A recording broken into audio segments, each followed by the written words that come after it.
You believe this is going to be a 60-minute battle. It's time to cut it loose, guys. Give me some of that. It's Alabama versus Georgia. What more could you ask for, honestly? Give me some of that. It's that time now. There's just something a little bit different about playing Alabama. They don't want this. At the end of the day, it's whoever's going to put in the best effort to get that W. We never quit. We always come together and play hard. Different in a beautiful way. Welcome to Athens and the SEC on ABC. Saturday Night Football presented by Capital One, part of SEC All Day, presented by IHG Hotels and Resorts. They have waited a decade for the Crimson Tide to come calling between the hedges, but when these two teams collide anywhere, memories are made, magic is created. Georgia and Alabama tonight, we cannot wait. And welcome. Chris and Kirk with you. We'll start with the quarterbacks. Similar stages in their development, each guy getting their first taste of this rivalry as starters. And I think Gunnar Stockton, what happened to him last time out in Knoxville, he got tested, found a way to get out of there with a win, really created some confidence. And Ty Simpson, since the loss in the opener against Florida State, they played great at home. This is that next test, back out on the road in a tough environment. Can't wait to see how he does. Well, the Papa John's kickoff is next, but listen to Simpson, who's a captain on this team, get his guys pumped up for this trip into hostile territory. It's us against the world. Everybody in here wants us to lose. Hey, I got something they don't know. I got something they don't know. I got the Crimson Tide on my back. Huh? I got the Crimson Tide on my side. Don't tell me what we do today. Hey, let's dominate every aspect of football. You got me. Beast on fire. Beast on fire. 1, 2, 3. Beast on fire. You're watching the Papa John's Kickoff. For a better game day, order ahead. Tradition of singing our national anthem. And now to honor America, the national anthem, the Georgia Redcoat Band. 46 Pegasus from the Grand Air Force Base, New Jersey, will fly over Sanford Stadium. The colors are presented by units of the University of Georgia, ROTC.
KC-46 Pegasus, based in New Jersey. Electric atmosphere as the Dogs try to protect a 33-game home winning streak. Welcome to the Papa John's Kickoff. Ready to go? I'm ready to go. Chris and Kirk, what a thrilling weekend in college football began last night. Continue with a couple of thrillers today. Illinois, the all-time bounce back after the debacle against Indiana, takes out USC. Yeah, Illinois really came back with an attitude. This is a football team that needed a win, got tested by USC. They would not go away. Jordan Mailata with a back shoulder fade. Touchdown gives USC a lead late in the game. 4 seconds left. David Olano, walk-off game winner. And the Illini give USC its first loss. Yeah, after a disappointing loss in Bloomington against the Hoosiers, they bounced back. Brett Bielema with a huge win. How about Lane Kiffin and the Rebels here against LSU? Old fierce rivalry. Logan Diggs. Ole Miss is up by 11 at this point. LSU trying to answer. Harlem Berry right up the gut. They missed the two-pointer. It's a 5-point game. Yeah, LSU just continues to really struggle on offense, get any continuity going at all. And meanwhile, Ole Miss, it wasn't a typical Ole Miss blowout, but they get this conversion on 4th and 3. Look at Lane Kiffin. A huge win for the Rebels at home to remain unbeaten. Now they're 3-0 in the SEC. They come here in a few weeks. We showed you Ty Simpson getting his team fired up. The man who was waited and learned from watching Bryce Young and Jalen Milroe. Now he steps in against that Dogs defense. Can they affect him the way the Seminoles did? And Gunnar Stockton, unquestioned toughness. Can he continue to send that ball downfield with accuracy as he did in that overtime thriller against Tennessee? Interesting quarterback matchup. Two defenses that are talented, but at times have struggled on the young season. The Crimson Tide and the Dogs from Sanford Stadium, just minutes away now.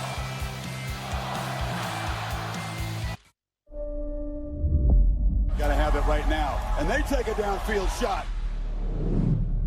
And the catch is made. Still spinning free. Don't look for love here. Don't look for mercy. All you'll find is a burning hate for one another, kept alive by a fire of pride, legacy, and disdain. The Crimson Tide will not be denied. You see, in this rivalry, passion has its colors. The deep Alabama crimson and that bold Bulldog red. And when they clash, fury itself turns the night red.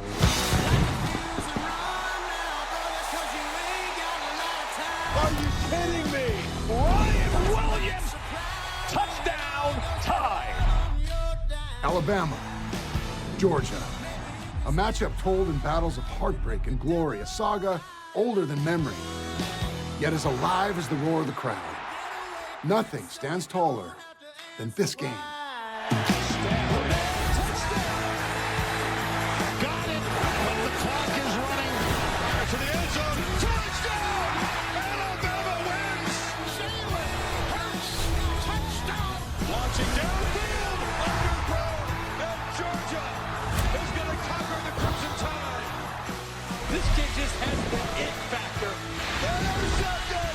The Tide, the Dogs, in a head-on collision of two champions.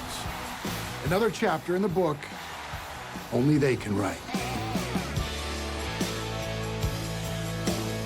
The last dozen meetings have been ranked versus ranked. Northern Series can say that.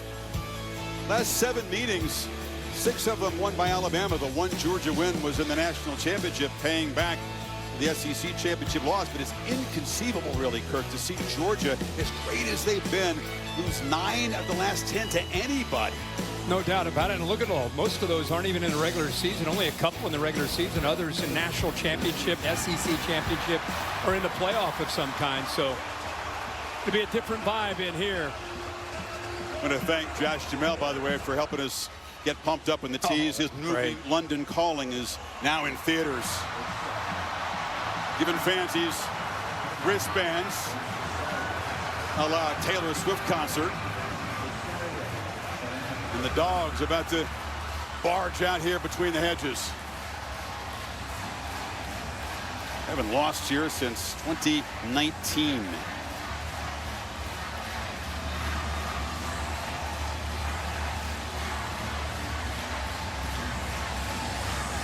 Can they feed up this energy, Kirk? Kirby Smart knows his team can fight. He wants a quicker start from his defense this time.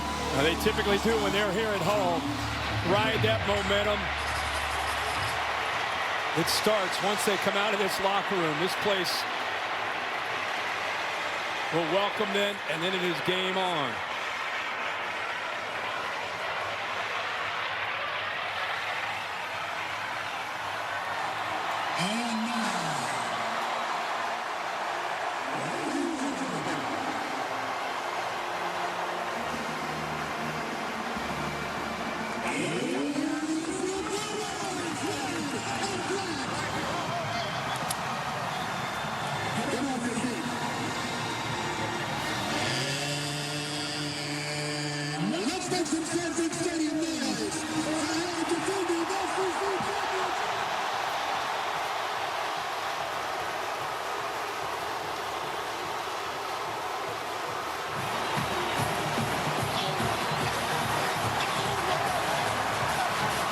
In Kirby's words, this is another defining moment for his football team. That seems to be every week in the SEC, though. That entrance, well, that's just college football, isn't it? This scene Georgia runs out, and now here are the villains as far as Georgia's concerned. A motivated and focused Alabama Crimson Tide team. Got to handle a hostile environment better than they did with an opening loss to Florida State. Last year's game, an all-time classic. The Tide, of course, at home.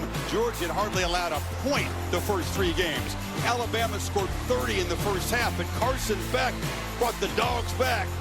Bell spinning free. The lead would last 13 seconds until Mill go to Williams. I'll never forget your calls. I mean, 1 second, it looked like, oh my gosh, Georgia did it. They came back, and the very next moment, it's this play with Brian Williams, kind of a coming out party for him in college football. And then the big interception at the end to seal it by Brown. What a game. Tough loss for Georgia, and a huge one for Bama at home.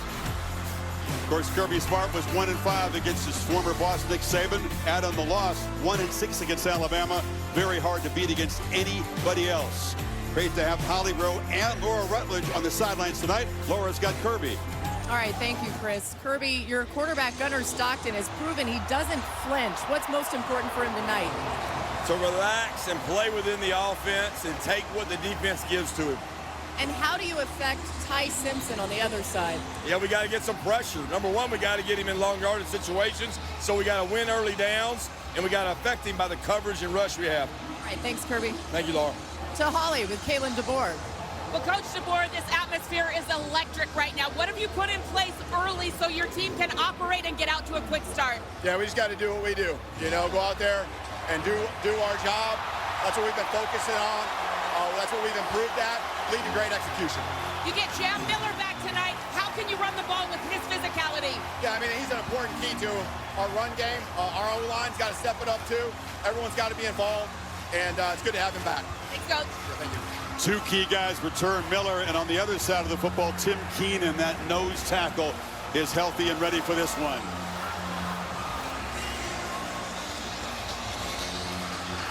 DeBoer won the toss and deferred. So we'll see the Georgia offense and Gunnar Stockton momentarily. Simpson will have to wait to step into this cauldron of noise. Buckle up, folks. Always the potential to have something really, really special. Connor Talty to boot it away. Zachariah Branch, the electric transfer from USC, is deep for the Dogs.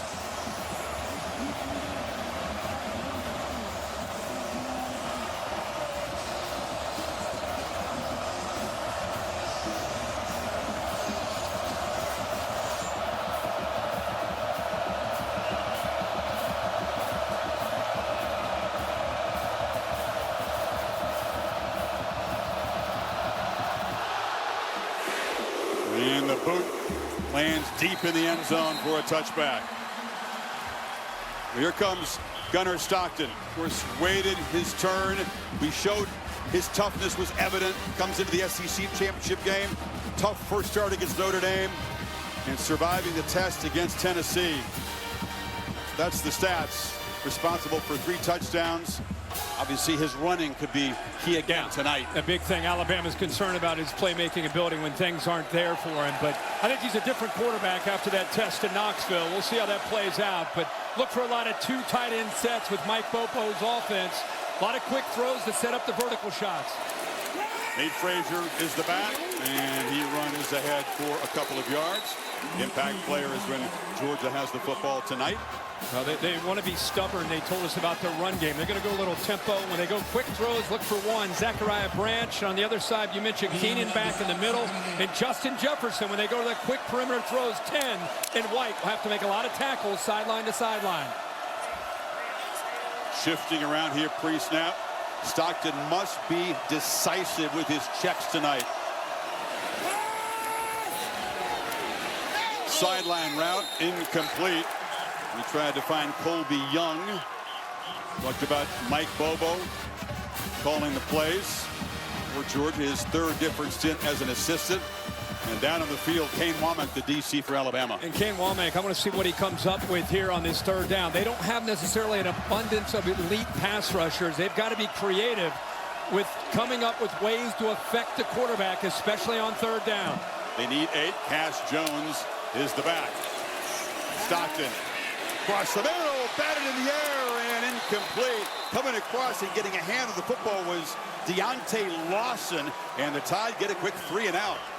Well, watch him right in the middle. This is a very experienced middle linebacker. He does a really good job of reading the eyes of Gunnar Stockton. He looks to the outside, eyes bring him back to the inside, and his instincts there in coverage allows him to be able to make that play. Big play for Bama to get off the field with that 3 and out. Brent Thorson, almost healthy, he says, after his ACL late last season to boot it away. Cole Adams is the returner for Alabama. Drifts over and waves for a fair catch at the 25-yard line. So here comes Ty Simpson. Accurate so far. When he was kept clean, including the Florida State game, frighteningly efficient. Incredible the last couple of games. He's barely thrown incompletions. 41 for 46. Look at his energy. This is what he wants. You know, he mentioned in his speech there to his team, nobody believes in us. I think that's because of the way last time they were on the road, week 1 against Florida State, he and the offense really struggled. He didn't have a lot of time. I think he's anxious to get this next test back on the road in the conference game against his Georgia team. Jam Miller in the backfield. He provides a home run threat. If he can get going, tough as well. Picks up about 3 whenever impact players tonight when the Tide have the football. Yeah, you got to have Jam Miller in there. Great to see him back and healthy. Kermit Bernard is the guy to me on the outside. 5. I know Ryan Williams gets a lot of attention, but keep an eye on 5. C.J. Allen will make a ton of tackles. And K.J. Bolton, the leader on the back end, has got to communicate and get everybody on the right page. Both coaches say these second down plays become so crucial because you got to stay out of 3rd and long. We saw that in the Dogs' first possession. Exactly right. Empty means the ball's got to get out pretty quickly here. Dogs bring some pressure. Simpson has time. Launches down the middle. It's incomplete. A little too high for Isaiah Horton. He's had a nice start. He's a good compliment to Bernard and Williams. No doubt about that, Chris. And one thing he did, he had time here because Cuevas picks up this blitz. So good job here of trying to be patient. Look at that second level. This is really the area that he's trying to grow as a quarterback. Those second level passes over top of the linebackers gave this guy a chance, just unable to come down. And now it's the Tide who have to deal with an early 3rd and long with the added challenge of this deafening noise. Extra rusher, Simpson, flush. He can run. He's got space. He's got the first down as he slides at about the 38. That's part of his game, too. Chris, you're exactly right. I think a lot of people overlook that. And when you bring this kind of pressure and you play man-to-man, you better get home or you're going to have a problem. Heck of a job there by Alabama's offensive line communicating, picking that up, and a good job by Simpson of climbing the pocket. Recognized man-to-man, no spy, nobody there to account for him, and with his legs, easy first down for 15. He was considered a dual threat when he was recruited, very high recruit 3 years ago. One into the left, and Miller is tracked down from behind. Chased down nicely there by Jonell Aguero and Quintavious Jackson. Ryan Grubb calls the plays. Went up to the Seahawks and came back this season to rejoin Kalen DeBoer. Yeah, and Ryan Grubb was with him for a long time. Glenn Schumann, the defensive coordinator, works alongside with Kirby Smart, one of the top D coordinators in college football. As you'd expect, elite coordinators on both sides tonight. Yep. 3 fresh defensive linemen in for Georgia on this 2nd and 10.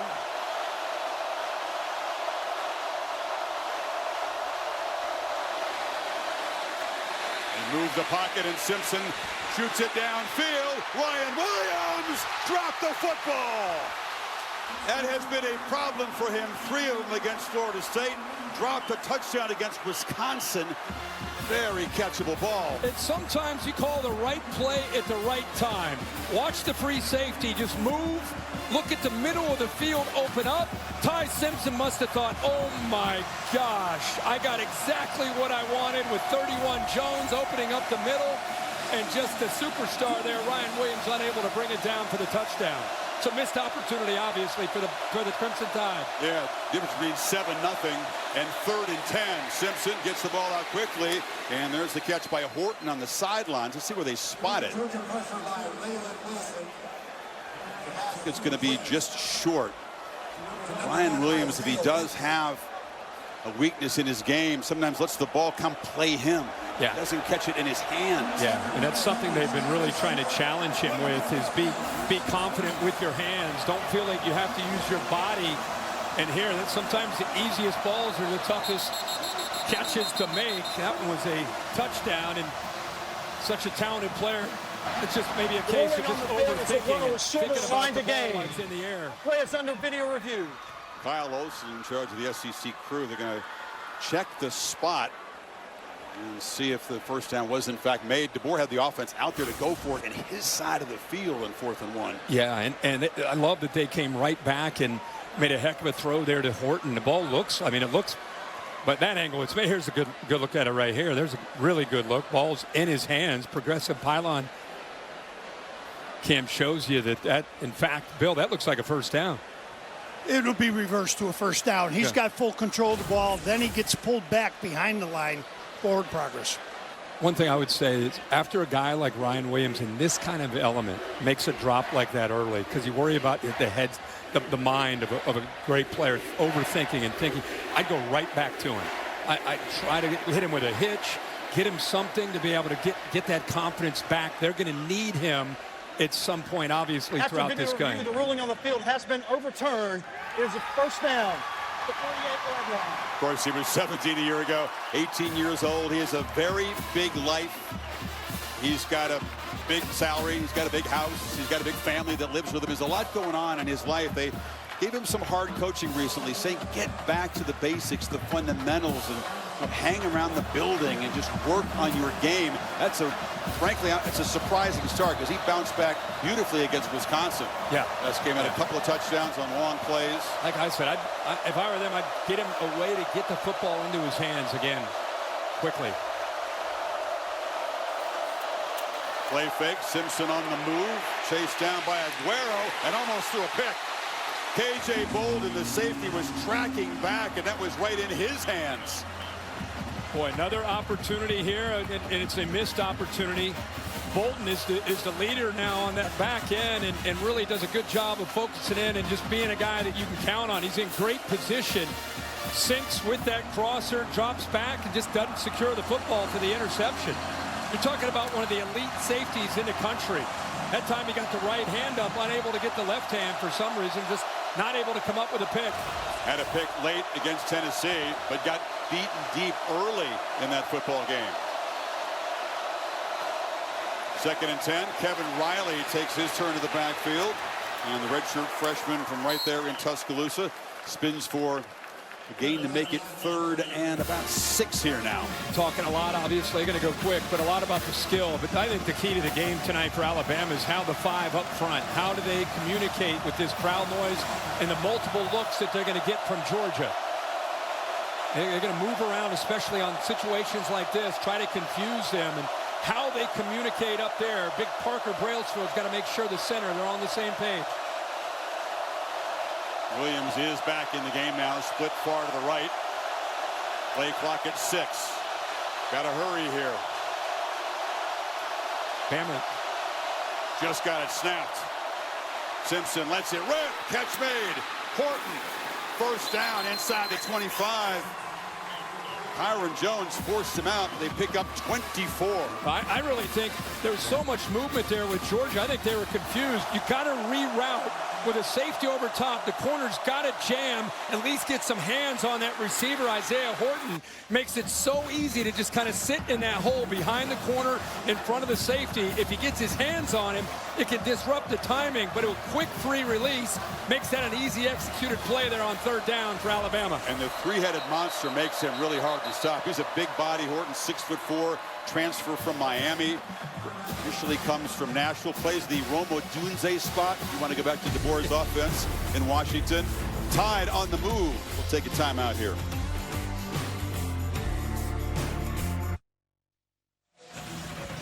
Ryan Williams has thrilled us in his brief career with highlight plays, but this has become a story this year. The drops against Florida State were crucial. Right up over the middle. Yeah. Was he feeling footsteps there? And then he dropped the touchdown late. Wisconsin had a comfortable lead, and then this play just happened tonight. Yeah, the only thing you can say is obviously more than capable of making all those catches. You just wonder in this new era that we're in with NIL and the expectations that come along with that sometimes these guys overthink and put so much pressure on themselves. 10th play of the Tide's opening drive here, first down. Big fella Caden Proctor came in motion. Number 74, an elite, massive left tackle. False start. Offense, number 26. It's Miller with the false start, but first down. Proctor's a good enough athlete. They can get a little creative in moving him to different spots. Well, kind of like Trent Williams in the NFL with the 49ers. You can move him like that, like a big tight end, and then you can run the football to the right with a moving 360-pound offensive tackle on the move. Those pre-snap penalties were an issue in Tally. Will it stall this drive? 1st and 15 now. Williams in the slot to the right side. Miller is the back.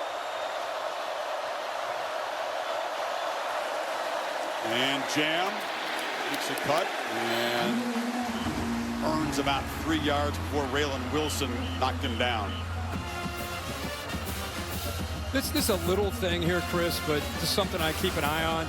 And watch 2 here come in motion. You got a safety coming up. Just watch this. It's a chance to hit the safety, kind of olays him. So a little thing like that, but if I'm watching film and I'm a teammate and I see that, I don't like that. You got a safety coming down, lower your shoulder and blow him up.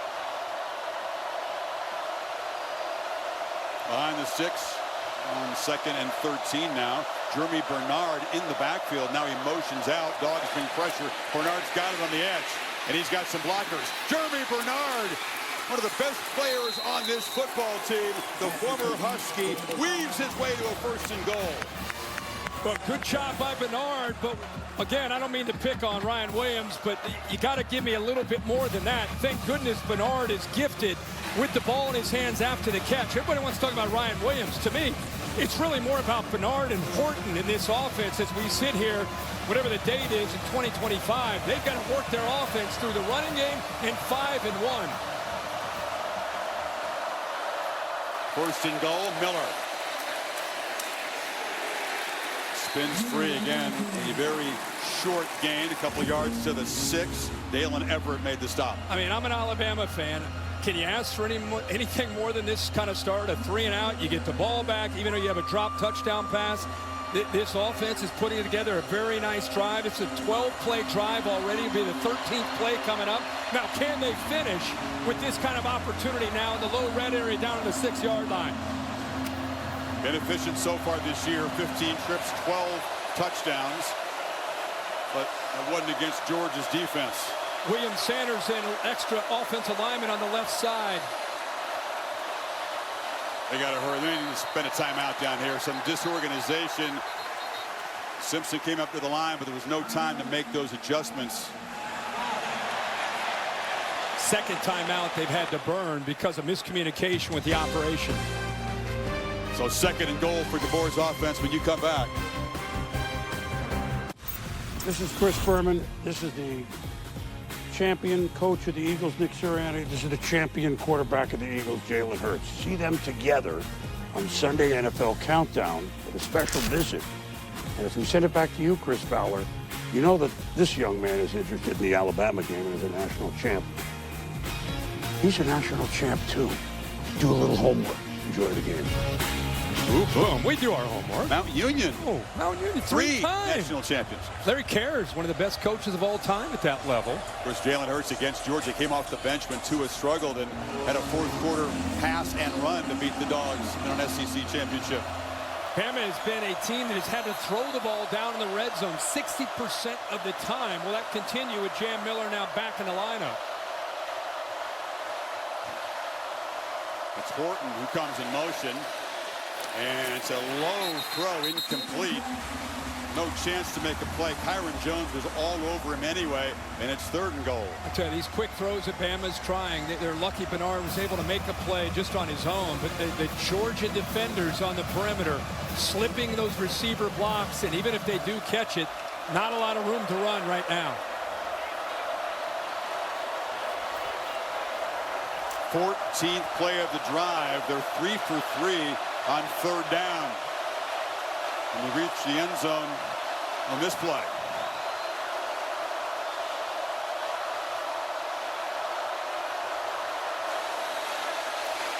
Zipped across, touchdown! There's Bernard out of the slot.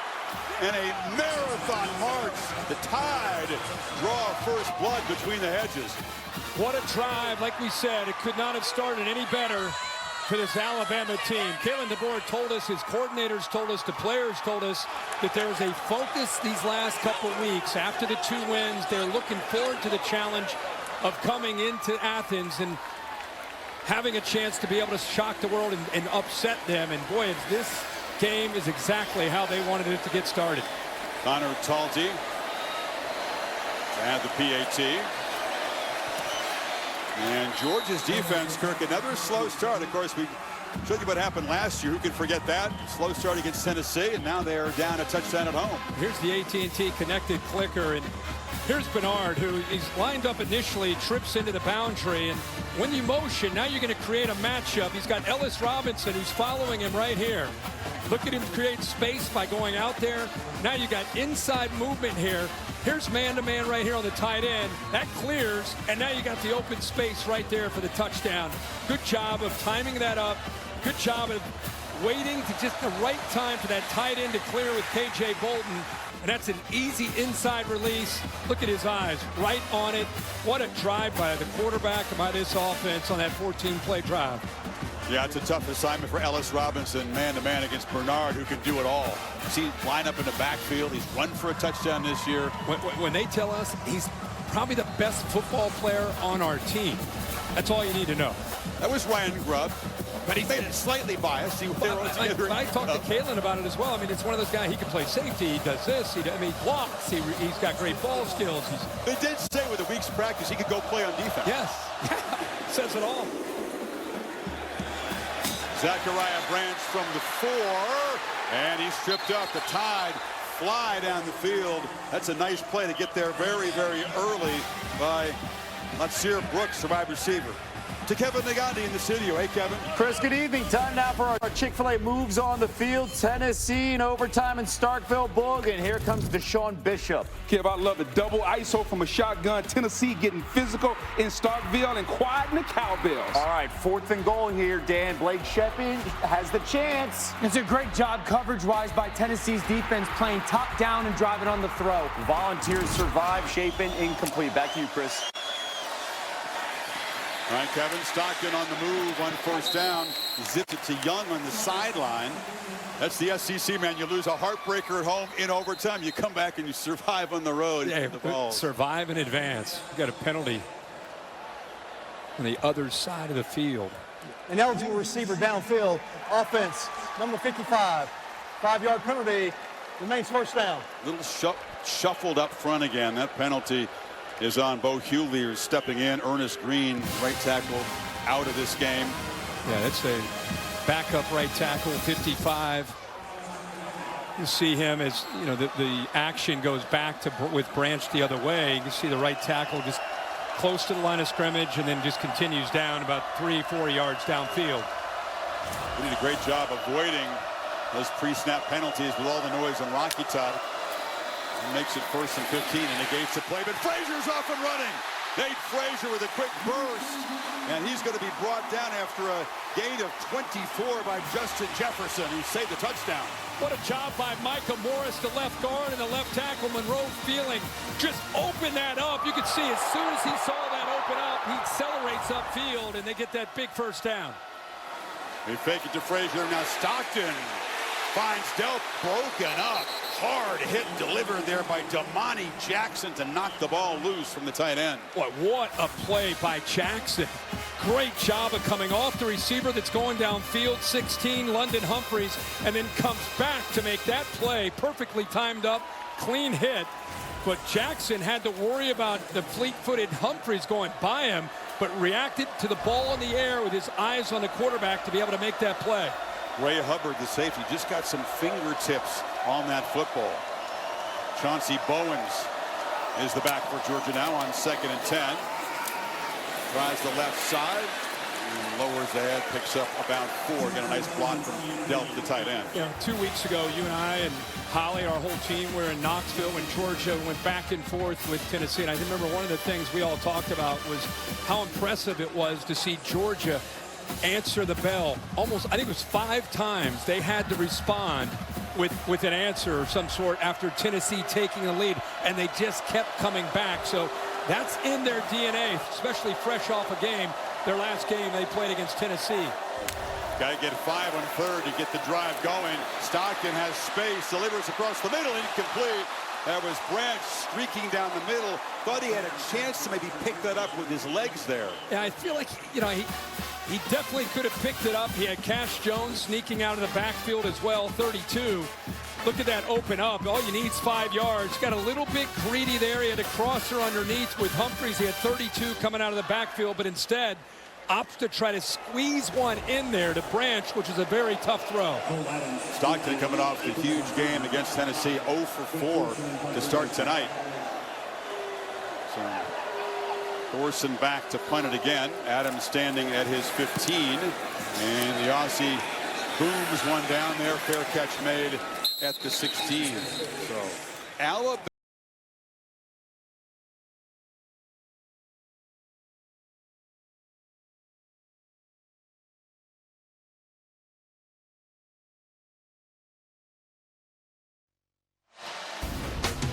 Mike Kirkus bringing the heat, brought to you by Sonic in that opening Alabama possession. Ty Simpson was bringing the heat, and that Alabama offense was bringing the heat on its 14-play drive. 3rd and 7 early, man coverage takes off, takes a big hit, makes a great throw to Isaiah Horton for another first down. Just a heck of a individual effort here by Bernard on another 3rd down to be able to pick up another first, and then 3rd down and goal. Gets the man coverage look. Bernard once again. They went 4 for 4 on 3rd down on that opening drive. Wayne Williams not in the game in this first down play. Miller, he's got a protective pad across his collarbone there. Is an interesting, unusual type of collarbone injury. Holly, he's padded up tonight. Well, that's right. He had a dislocated collarbone on October 30th. So they have put together this beautiful carbon fiber pad that's sewn into his shirt under his shoulder pads. It's 3D printed, so it's matched perfectly to his collarbone that was scanned. He's got a lot of protection, and he told me he feels very comfortable out there wearing that, and he is protected. Only 9 yards in his first 5 carries. Bernard couldn't corral that high throw. Where it was in coverage. Here's she called it beautiful. It certainly looks nice. It's effective. Yeah, hey, whatever it takes. This guy is fired up and a big part of this football team and the leadership of this team. So it's great to see him back, and good to see the staff did whatever they can do to make him feel protected and comfortable. Another big 3rd down. Remember, again, 4-4 on that opening drive that led to a touchdown. He needs 7. Miller is to the left of Simpson. Dogs rush 4. Simpson steps up, fires across the middle. Catch is made. That's Josh Cuevas, the big tight end, make it 5 for 5 on 3rd. Well, I'm going to brag about the quarterback, but I keep going back to this. Give the quarterback a chance to be able to step up. Heck of a job with the interior. The 2 guards in the center gave him that chance. We could talk about Ty Simpson. And by the way, good job. That's when you work on it in drill. It's very easy to slip that ball out of your hand with the big fella trying to knock it away, but he does a nice job of holding on to it, stepping up with the lineman helping, and they convert again on 3rd down. Bernard looking to throw the football. He can do a bit of everything, but he's going to run out of time and get dropped for a loss by Chris Cole. That's good discipline downfield, not fooled at all. Bernard kind of started to show it a little bit early. Maybe that allowed Glenn Schumann's defense to be able to get back there, but just nowhere to go with the football. In a perfect world, he just throws it away, but the guy's a receiver, right? He's trying to make a play, but a big loss. Yeah, you don't count on those receivers or running backs to throw it away. He took a 6-yard loss, though, so comes a very challenging series of downs. Rupp going for the trickery on 1st and 10. Ryan Williams has been off the field since some of those mistakes. He's back now on the field here.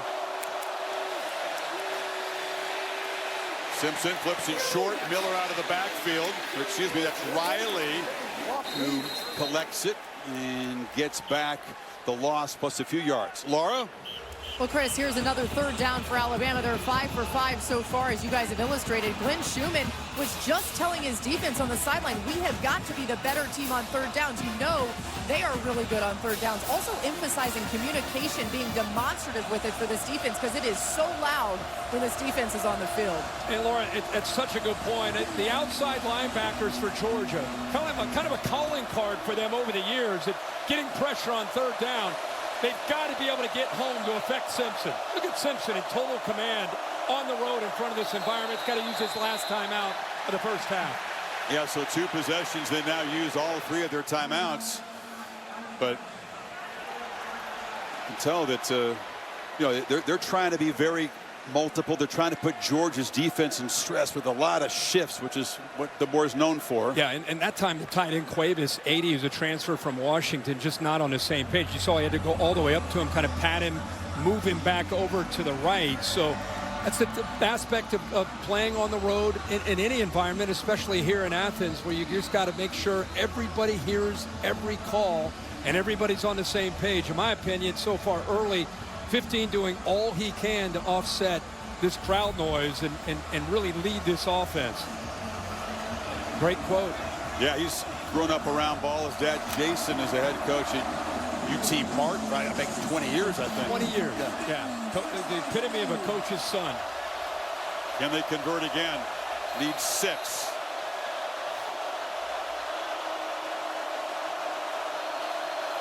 Plenty of time on the play clock to shift and adjust protection. Here comes pressure. Simpson off the back foot, delivers a throw. Williams makes the catch. Doesn't quite, or does he have first down yardage? You're spotting at about the 43. Picked up 7. It's going to be enough for another conversion, Kirk. Yep, great job. Watch the center go to his right to pick up one linebacker. There's Jam Miller right there. That's part of what you missed with 26 being out. Ability to pick up that blitz. And now you get a chance for Ryan Williams to make a play. And good job of fighting for those extra couple yards to get the first down. That'll weigh 2. Bernard lined up in the backfield here. Now motions out. Simpson again has time, and it's Bernard underneath. Catches it in traffic. Another thing that he does very well. Aguero makes the hit. Picked up 5. Just a little wrinkle by Ryan Grubb. We keep talking about the versatility of 5 Bernard, and you don't always have to line him up out in the perimeter. That time just put him in the backfield. Another way to get the football into his hands.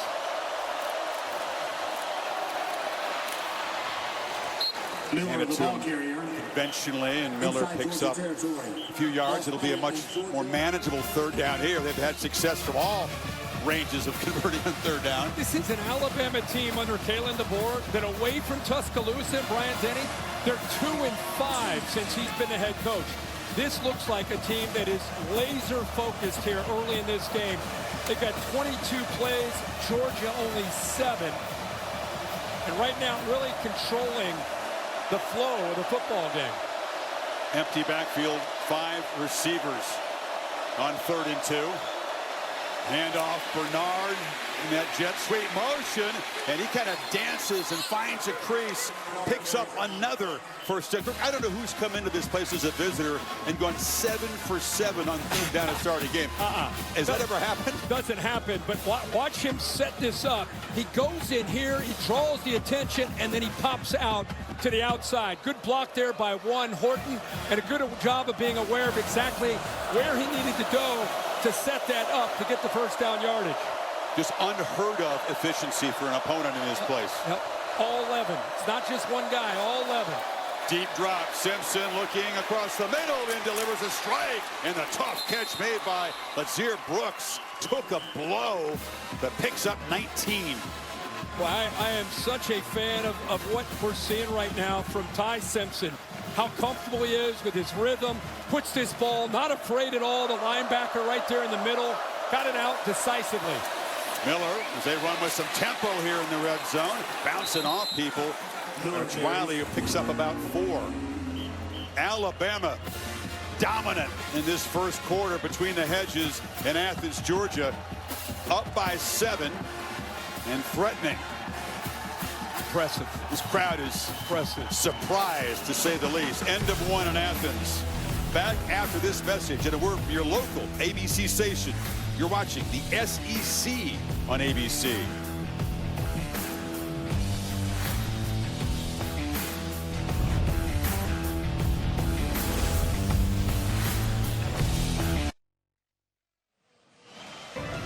Except for the second quarter in Athens, the SEC on ABC. Saturday Night Football presented by Capital One. Alabama has come on the road, executed beautifully, and is now trying to add to a 7-point lead. Georgia ran just 7 plays, made 1 first down, had 31 yards in the first quarter.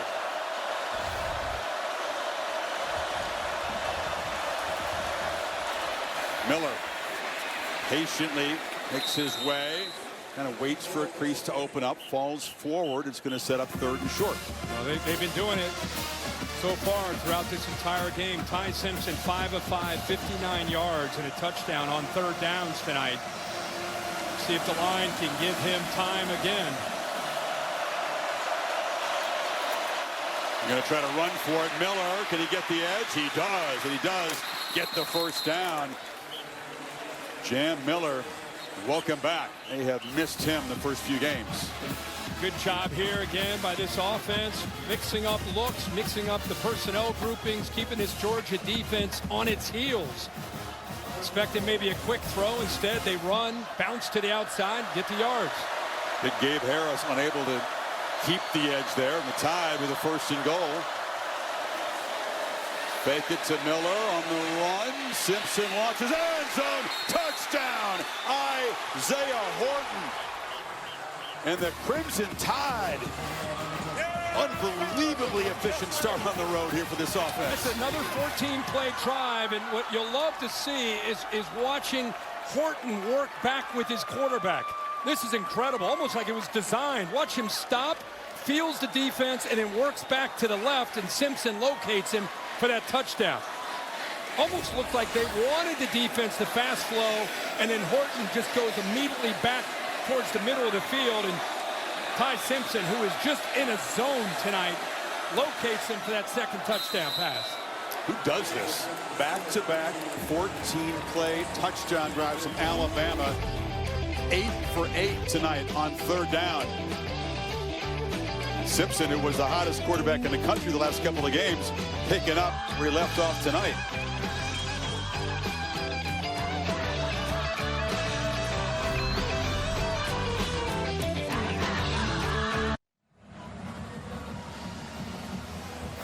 Remember that pep talk Ty Simpson gave his teammates about using the adversity, the hatred around them as fuel?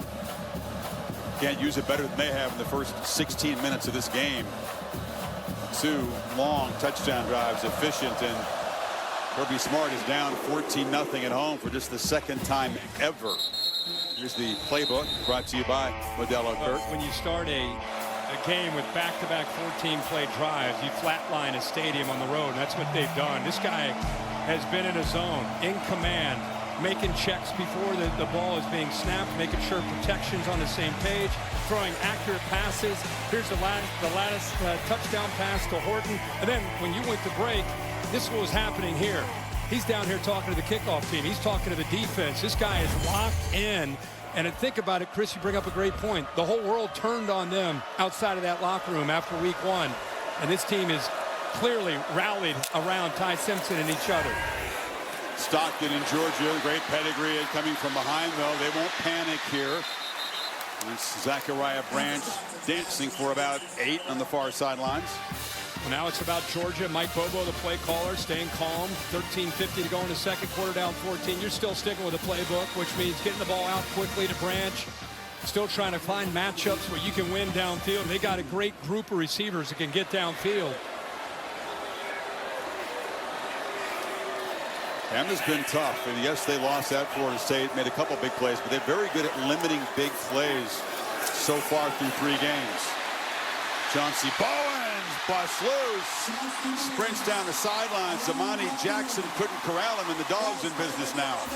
But right now you have two true freshmen on the right side of this offensive line. How about that? Two true freshmen going against Alabama. Look at the big fella, 73. Gaston does a nice job along with Delp, the big tight end. And this is a Georgia team that when they went to Tuscaloosa, if I remember, they were down 28 and fought back to take the lead. So they know what it takes to get back into any game. Yeah, their last game at Tennessee on the road, down 14. Stockton loops the throw. Wide open is Colby Young for a touchdown. How's that for an answer? Can't be surprised, can you? Right on cue.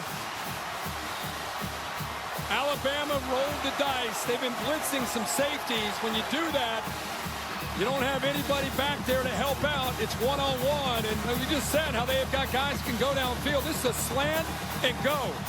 The eyes of Damani Jackson were in the backfield. No safety behind help. And an easy route by Colby Young and Gunnar Stockton to be able to make that throw for an easy touchdown. Peyton Woodring for the PAT. That was a tough two-play sequence for Jackson. Missed a tackle on the perimeter, then gets beaten deep. And Georgia, in a minute 13, takes it 75 yards in 3 plays. No surprise, the Dogs quickly respond. Lead cut in half here, early second quarter.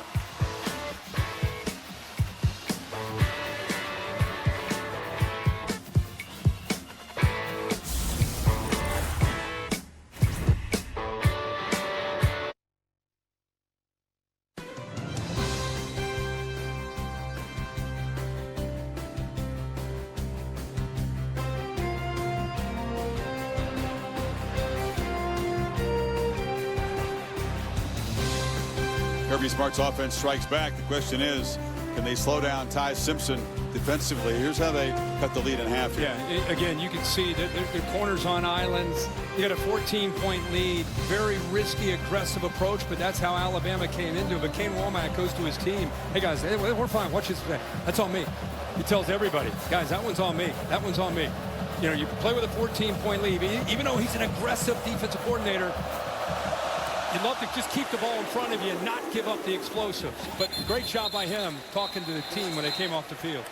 Aldi, you had a nice visit with Ty Simpson about trying to slow his mind down using various techniques. That's right. This is the first time he's playing between the hedges, and he said sometimes out there my mind can be racing with everything that's on me. They did a team box breathing meditation workout this last week, and he said I've been using it on the sideline. 4 deep breaths in. You hold it for 4 breaths, 4 breaths out. It calms the autonomic nervous system. He said it's really been helping him slow his mind down so he can be sharp and fast on his progressions, but not racing in his mind. Holly, I try that when I wake up at 2 in the morning. Go to the bathroom. I try to do that 4 and 4 to just get in that Zen moment. Doesn't work for me. Doesn't work? No. Simpson looking to throw on first down, flips it a screen, and that's Riley. And Riley's loose down the far sideline. This guy was a 5th string back in camp. He just patiently climbed up the depth chart, making a big impact. And I love the call here on 1st and 10 because look at Georgia. They're bringing pressure. Good job of baiting them. Now you got the convoy in front. But watch, they got a chance to make this tackle right there, and it's missed by Ellis Robinson, who's known as a cover corner. But you got to make that tackle in the open field. But a good play call. Good job of the lineman getting downfield. A good tough running there by Riley to get positive yards into Georgia territory. Interesting call of screen. You know the defense is going to be all fired up off of that touchdown, and they use that aggression against them. Tied right back in Georgia territory. Bernard in the flat, gets a block from Ryan Williams. To give him credit, he did a good job on the perimeter that time, Kirk. Yeah, you sit on the bench and you know you're going to get the attention of players. It's Ryan Grubb, who Chris just mentioned, has been with Kalen DeBoer throughout much of their coaching careers together. After Kalen DeBoer went to Tuscaloosa, he decided to stay in Seattle, worked for the Seahawks for a year. Things didn't work out, so he's back now working with Kalen DeBoer. And I'll tell you, he is off to a great start himself, with a real good feel of what to expect from Kirby Smart and Glenn Schumann from this Georgia defense. 2nd and 8. Tide don't have any timeouts left. Play clock winding down to 3. And they hand off to Riley, who slammed down at the 45. It'll be another 3rd and long. And the Dogs get off the field. The challenge to run between the tackles against Georgia's the movement. So much movement, slanting and angling. That time able to slip off of the blocks. Dogs still trying to get adjusted over there. Some confusion on the defensive side. Simpson has time and now rolls and fires incomplete. On the far sideline, delivered a bullet, but Rico Scott couldn't work his way, and they finally are unable to convert on 3rd down after going 8 for 8. Yeah, I'm with you, Chris. I saw the same thing. Georgia just trying to get on the same page. Simpson looked that way. I think he thought he maybe had an opportunity with miscommunication. He really locked in on 11, Rico Scott, but Scott did a pretty good job working back to the ball, but finally Georgia gets Bama off the field.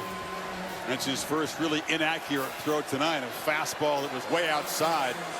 So Blake Dowd trying to pin the Dogs back, boots a line drive, which is bouncing and fielded on the bounce by Branch. Apparently had already signaled a fair catch, and he'll have the ball at the 6 to start. 2 Monday Night Football matchups. I'll be with Lewis, Dan, Katie, and Peter down on the Dolphins and the Jets, Bengals and Broncos at 8 o'clock Eastern time on ABC.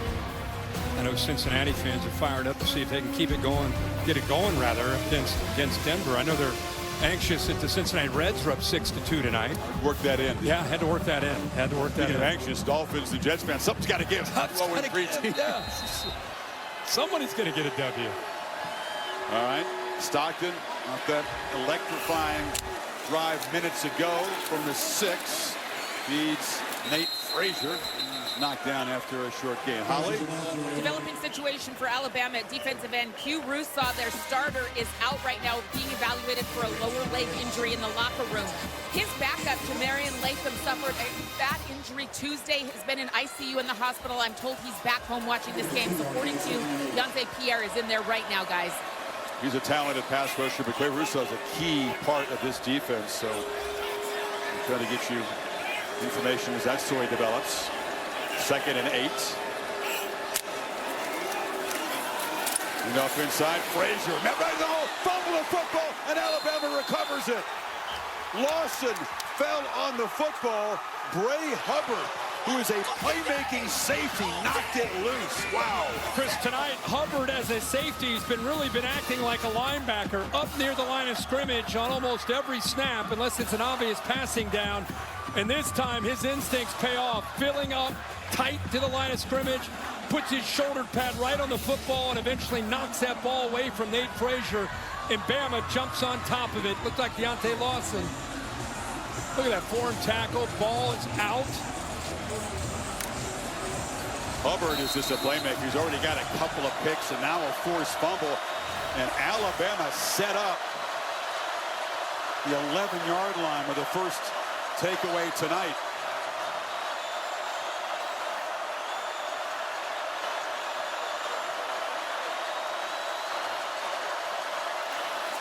Miller tries the middle. And Georgia claims momentum. The touchdown pass. Bama able to flip the field, pin him back. That's this right. is a big moment in the second quarter. That's called complementary football. Coaches talk about it. If you can't score, get your special teams unit out there and you pin your opponent as far back as you can. And you get a turnover. Now you got the short field. Can you capitalize?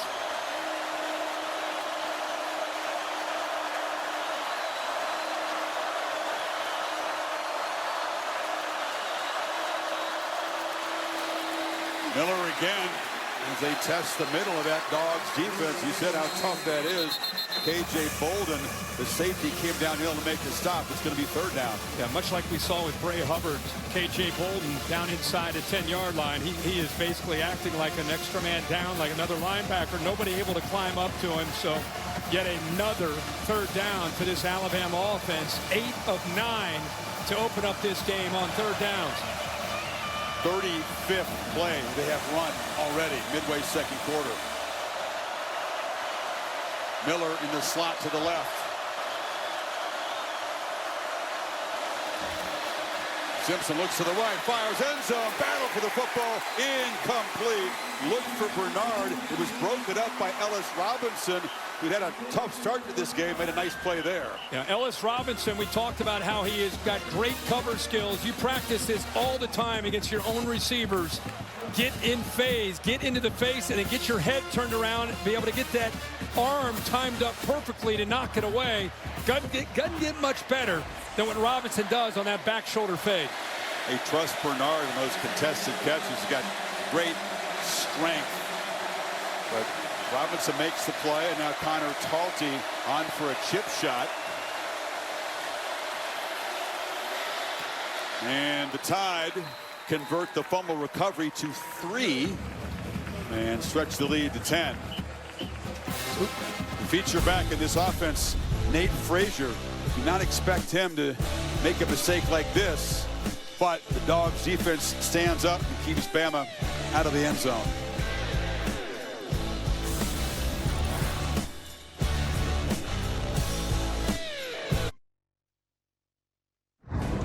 ABC's Saturday Night Football is presented by Capital One. What's in your wallet? So Alabama, 7th takeaway of the season. They have yet to have a turnover. Ashton for 3. Lead back to double digits. And Branch will leave it in the end zone. Laura, was a bye week for the Dogs, but a big moment for Gunnar Stockton last weekend. He's a humble guy, as you know, Chris, but he did get a lot of recognition, getting his jersey retired at Raven County High School there in Tiger, Georgia. He said it was great to be back with so many people who loved him so well, getting to catch up with some people as well. He's a man of few words, though, Chris. He wanted to just get right back to business, and we were trying to give him some credit for getting the jersey retired. Yeah, but his big smile said it all, didn't it? It's about 90 minutes north of here. Very northern part of Georgia. Handoff. Branch looking for room, but losing yardage. Trapped back inside the 20. Yanze Pierre is a twitched up pass rusher, got there in a hurry. He sure did. You just talked about him, you and Holly, and boy, he's taken advantage of, these first few weeks, doing a great job of rushing the quarterback, and now being asked to make more plays on the early downs, and that time did a really good job of looking into the backfield and getting through a potential double team to be able to make that tackle for a loss. I always ask the coaches, who are your most explosive, twitched up pass rushers? He's not on the 2 deep, but that was the first name they said. Pierre. Stockton zips it. And the catch is made by Colby Young, who shows that strength after the catch and muscles for a first down across the 35. Picked up 17. Yeah, that's exactly what you want to see from a receiver. They say this entire group is the most unselfish group maybe on the entire team.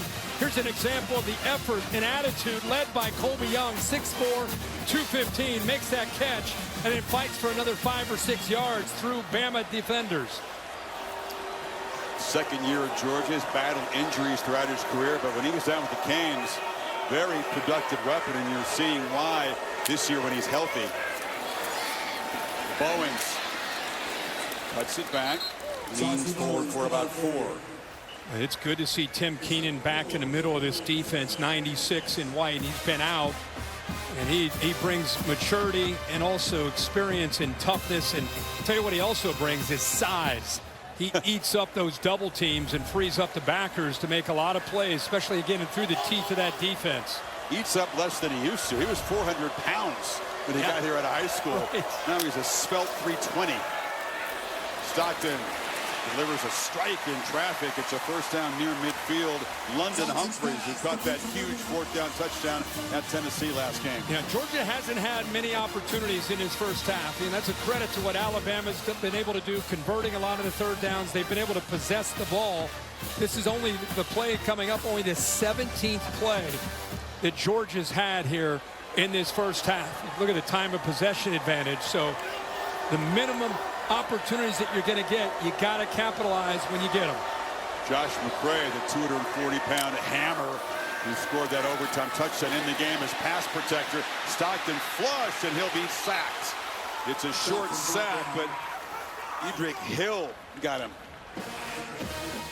Well, this is, I think, the area that we talked about in Tennessee. It's a pretty good job of picking up the potential pass rush right here. And watch how he's got time. There's really no need to get out of there. He's got time, and that's the area I think you're going to see Gunnar Stockton, the more experience he gets. He's so used to relying on his legs to make a play. You got to trust it, go through your progressions, and get that ball out. And off inside, Bowens busts loose. Chauncey Bowens galloping down the sideline, knocked out inside the 10 by Jackson. Picked up 43. Chris, watch the two guards, 56, Morris right here, and watch 63, the freshman. They just pushed the entire Alabama defensive line, just flush them down, and that opened it up for Chauncey Bowens. Morris is a veteran, fifth-year senior, and 63, Dontrell Glover, a true freshman. Both do a great job of giving 33 a chance to hit that crease. Bowens, a big man that has that gear. First and goal, Dogs. Quick pitch to the edge. Catch made. Nice hands catch by Zachariah Branch, who spins down to the 5. It's an RPO, or if you get a chance and you got a 2-on-2 matchup, they want to flip it out there because they trust Zachariah Branch to make a play. We saw that in the Tennessee game. It led to a touchdown. He can either hand it off, or if he's got the numbers, flip it out there. He decided to flip it out, got a few yards.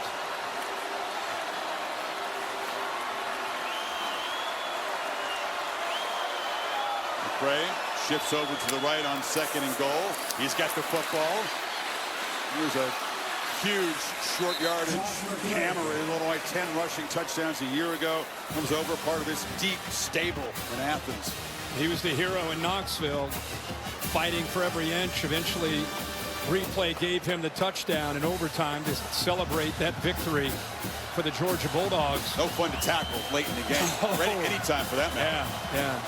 They will lean on you with 4 or 5 guys, try to wear you down that second half. Power formation on 3rd and goal. McCray again. No, he has met in the backfield. Huge collision. LT Overton said, not this time. Boy, did they do a good job of, again, slanting and just being physical. Watched him push through this Georgia front. You remember, Alabama gets the ball to start the second half. Georgia, as we talked about, sensing an opportunity, haven't had a lot of them. 4th down, they want to go for it. They've been very successful on 4th. 5 for 5 with 3 touchdowns scored.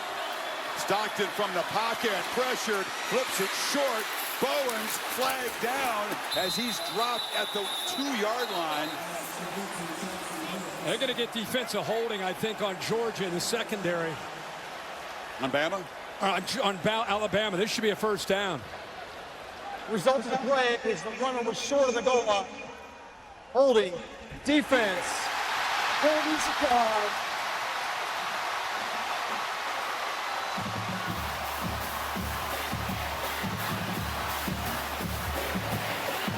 It was automatic 1st down. It was on Xavier Brown, who is locked up one-on-one. I was confused. They did not decline the penalty. No, you're going to take it. Here he is, matched up one-on-one with Colby Young. Little inside, little stutter, grabs around his waist, and that's where the flag came in. So Georgia doesn't convert, but gets the big break for the 1st and goal. McCray's the back, 3 tight ends in the game, and Bowens is going to be stopped in the backfield. 2 backs in the game. It was Bowens who took the turn, and he's actually stopped behind the line. Boy, that's what you want to see from Alabama. That's called, penetration, shooting gaps. That play never had a chance with the penetration you had on that left side by Alabama. Not just the defensive line, but linebackers timing it up perfectly as well, shooting gaps. It's Micah Morris, the 5th-year senior left guard, already injury-depleted O-line for the Dogs. Athletic trainers looking at his left leg. Yeah, it looked like it overextended when he tried to pull to get out in front. It's just mayhem down there in the pit. It is. 300-pounders all over the place on both sides. When he tried to pull out of it, he's a big man. Watch 56 up to the top left. See that? kind of gets stretched out there. But look at the white jerseys. Lawson, 0, the leader, ends up getting in there to make the play. Good to see him walking off. Right, kind of a hyperextension that planted. Yep. You said is important. Alabama getting the football to begin the second half after deferring the coin toss. So Kalen DeBoer's team protecting that 10-point lead. They already have a bunch of injury. You know, with Green out, you got Juan Gaston, a true freshman that's been playing some right tackle with Hughley, and now Morris goes out. Be interesting to see what they do with Glover and how they mix and match with the injuries they have. Glover, another true freshman who had to step in against Tennessee. Man, it's tough to be 1 year removed from high school and be out there playing that position in this conference. And by the way, they're Gaston 73 is 6'7", 360 as a true freshman, and Glover 6'3", 320. Both out there. Hughley back in the game. Kirk at right tackle. After the loss, it's going to be second and goal from the 2.5-yard line. McCray and Bowens both in the game, as are 3 tight ends. Remember, Gunnar Stockton's legs, always a potential factor down in this area. The unusual 23 personnel for the Dogs here.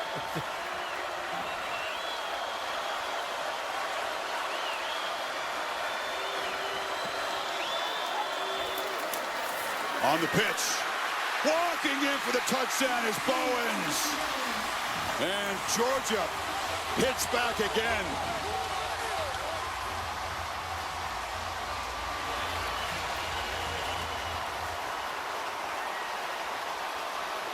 It doesn't matter what Georgia goes through. This is a team in 2025 that'll make adjustments, keep their poise, and never give up. They just keep fighting. That's what Kirby Smart prides himself on, and his team has shown that. They showed it in Knoxville. They've shown it tonight here at home to get back into this game. 75-yard drive, 11 plays, almost 6.5 minutes, and a 3-point game, 2 away before halftime. It's a big score, and you're going to see Delp, the tight end, work his way over, give him an extra body to be able to pick up a nice block there. Really, it's just once they get the seal block, you can see 7 also Lucky involved. They're just really walk into that corner for an easy touchdown. But again, a great response from Georgia after they gave up 3 after their own fumble, come right back and put 7 on the board. Who's got the hot hand? A number of guys do, but tonight it's Bowens, who's averaging almost 14 yards on his 6 carries, already 82 yards rushing, had the big 43-yard sprint a few minutes ago. And that old toss sweep to the boundary. Georgia fans love to see that. A lot of great tailbacks over the years have scored touchdowns on that kind of play. I saw it firsthand with Garrison Hurst when we played Georgia in a bowl game. They just walked to the corner. Herschel Walker, Terrell Davis. I mean, the list goes on and on. Kickoff's going to sail way past the end line. So let's see, with 2:08 to go, knowing they're going to get the football to start the third quarter, knowing that Simpson's been hot, what do you do here, Coach? Well, you got no timeouts. You're going to play with some urgency probably once you pick up that first down. But this quarterback, let's face it, I mean, as far as first halves go, on the road in this environment, couldn't have gone any better for Ty Simpson. He's in total command. Let's see how he works here in this 2-minute drill. At the very least, try to get in the field goal range. Still have the 2-minute timeout. Williams in the slot to the right. Now he'll move out in between the tight end. Testing the middle again. And C.J. Allen wrestling Riley down, and that'll take us to the 2-minute timeout. So the Tide pick up 2 to get this possession going. And they threaten to add to this 3-point lead.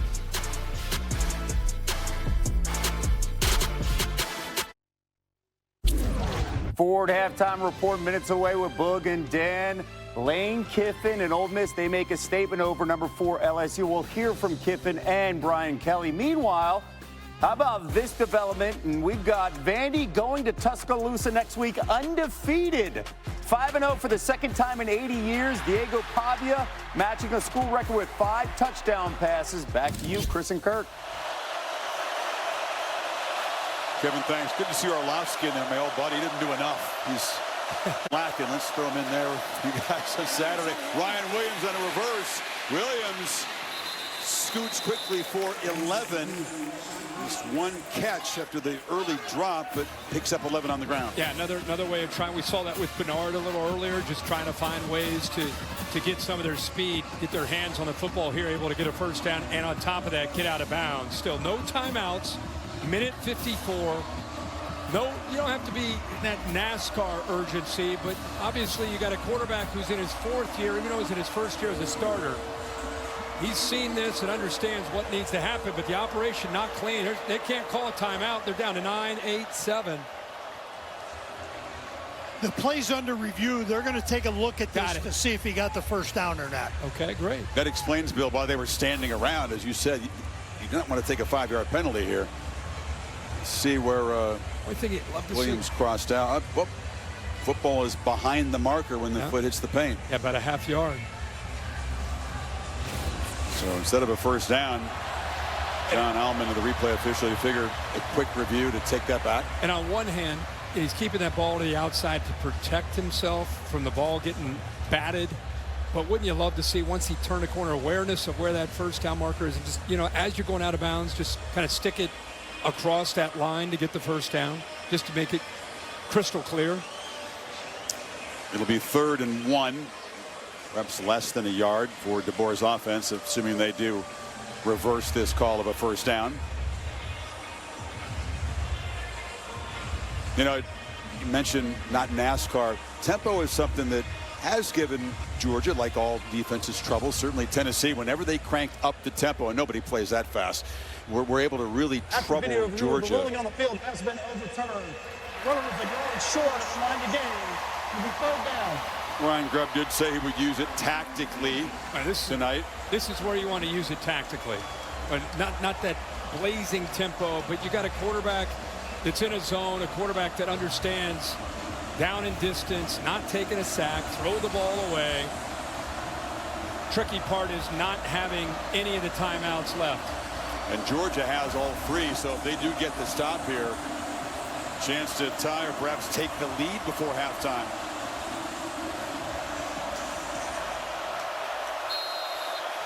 Miller and Bernard in the backfield along with Isaiah Horton. And on the perimeter, it's a trick play, and it works. Interesting 3rd and 1 as Bernard flips the pass to Horton. 2 guys who have scored touchdowns tonight combined to move the sticks. Well, first of all, you give a different wrinkle with the formation that you pointed out with Horton in the backfield, so you're hoping that maybe a linebacker doesn't pick him up. Then you flip it to a receiver who wanted to throw one earlier. This time he got his wish, and he got to be able to throw a pass for a first down. Clock moving. Minute 35, Alabama still in no hurry. 4-man rush. Simpson has plenty of time. Pumps, and now he's going to flush and roll and fire across the middle. And wide open is Williams, who makes that catch over the middle. And he's in Georgia territory at the 45. Boy, Ryan Williams did such a great job of looking around to see exactly where the defenders were. And he just kind of settled right in the middle in that big kind of open spot there, that window, to give his quarterback a chance to make that throw. Simpson with the rush, honing in on him very quickly. Chris Cole making a beeline for the quarterback, affected the play. Chris, watch Ryan Williams right here to your right. Watch, he's running his route.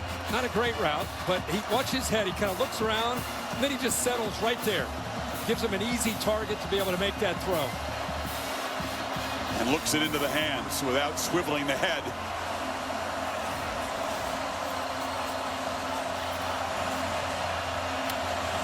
Williams back in the fold, involved in this drive as a ball carrier and a pass receiver.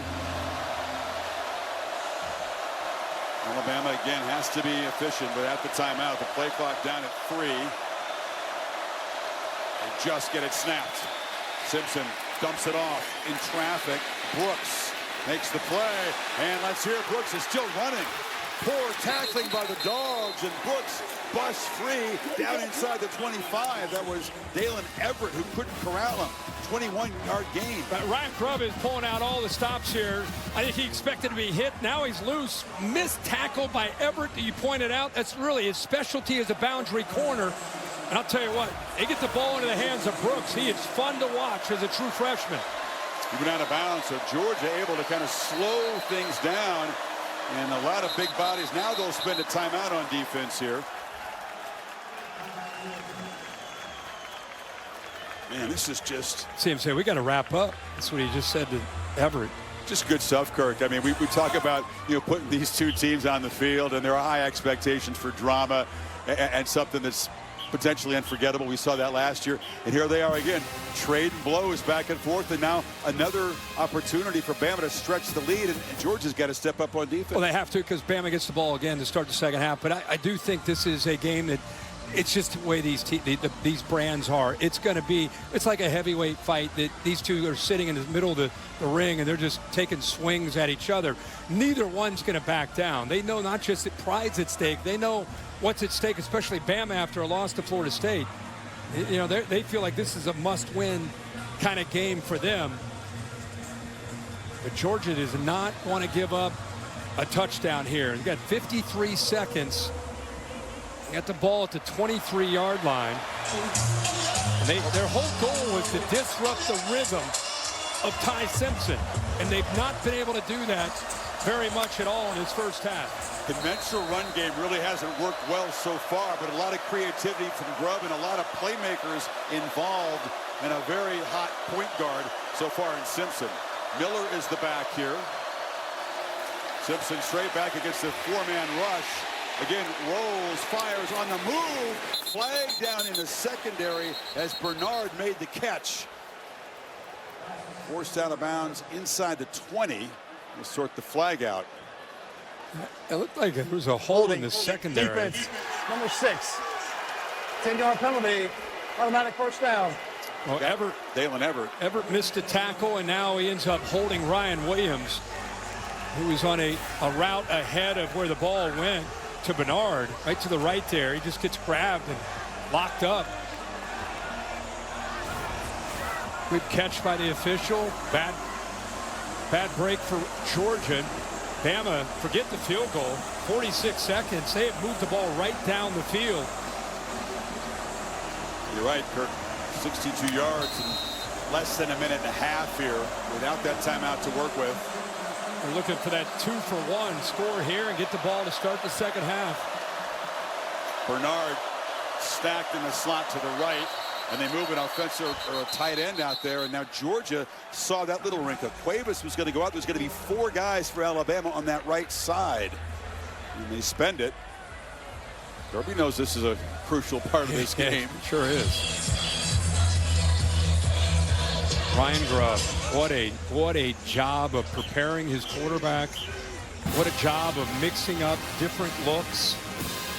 You're right, they've not been able to run the ball. Only 53 yards running, but because they have a quarterback that's seeing the field so well, they mixed up those looks. I mean, how many different guys has he thrown to? 1, 2, 3, 4, 5, 6 different targets have reception in this first half. Interesting, Kirk. A couple of years ago when Grubb was there, they threw it for 336 a game with Milroe. He goes to the Seahawks last year, not in the top 50 in pass offense. Now he comes back, and you're seeing why he and Kalen DeBoer have been linked so closely throughout their careers. A lot of evidence of success. I think a lot of people panicked after they saw the opener against Florida State and said, what the heck's going on with who's this quarterback? Who's the new coordinator? I think these last few weeks, we've seen a very different Alabama offense. Another little wrinkle here. Moving Cam Miller. They go empty. Miller's out to the left. They got Caden Proctor, the big tackle on the left side. They're going to throw it to him. Big fella.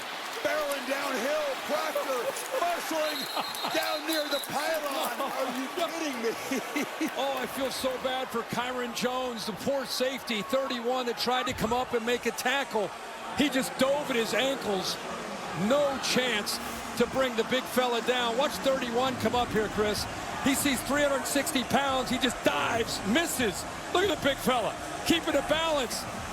How about that? He's got backs and receivers blocking for the tackle in the role reversal. But right on cue with Ryan Grubb and the wrinkles and the different looks. First and goal without a timeout. Little urgency here to get up Proctor's over here, Chris. Simpson on the move. He's going to keep it and score. Creative, efficient. And Simpson says, hush now. Alabama stretches the lead before halftime. Another 75-yard drive.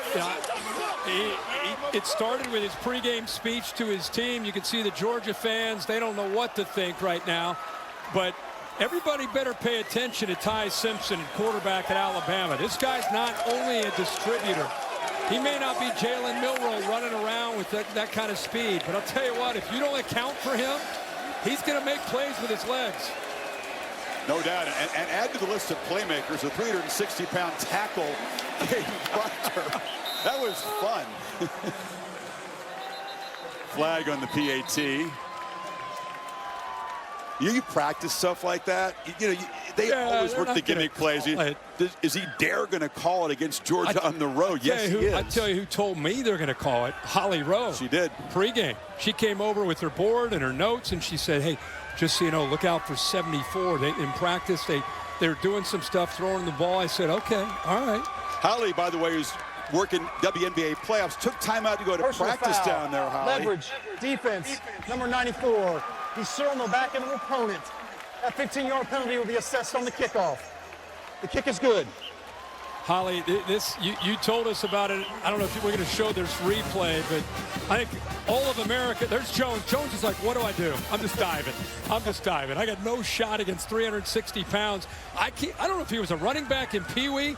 He's showing some pretty good instincts here as a big fella running with a football. And then here's the touchdown. Talked about you got to worry about all these receivers, the different guys going in different directions. He's got an open man there in the back line, but instead goes the easy route and just gets to the corner for the touchdown. Appreciate your prep, Holly. Really do. Guys, yeah, it's so cool, too. What's really cool about Caden Proctor's touchdown right there, I was standing at practice with Kalen DeBoer, and he got this sheet from the strength and conditioning staff. Caden Proctor has been on a 9-week weight loss goal, and he achieved that goal on Wednesday. He is down to a svelte 359. They're rewarding the big fella with that nice touchdown run or touchdown catch there. So I thought that was a cool story too. Yeah, great. Yeah, Holly, after 9 weeks, you got to reward him, right? That's great. Exactly. Yeah, he sets up the touchdown. It was a rough start for him, okay? He's a road grader as a run blocker. His pass pro was not good against Florida State. He gave up a lot of pressures in that game, and I had a point to prove. Worked hard on trying to clean up some of that stuff. I think he's got size 21 shoes. Those are big feet to get moving. Probably an E too. Kick goes bouncing down there. Branch will be swarmed at the 12-yard line. Again, here's a reminder about this guy who wears the C in his jersey, but is a first-year starter. Simpson getting his guys ready to go to battle here in this hostile environment. It's us against the world. Everybody in here wants us to lose. Hey, I got something they don't know. I got something they don't know. I got the Christian tire in my bag. Huh? I got the Christian tire on my side. Go do what we do today. Hey, let's dominate every aspect of football. You got me. Beast on fire, beast on fire.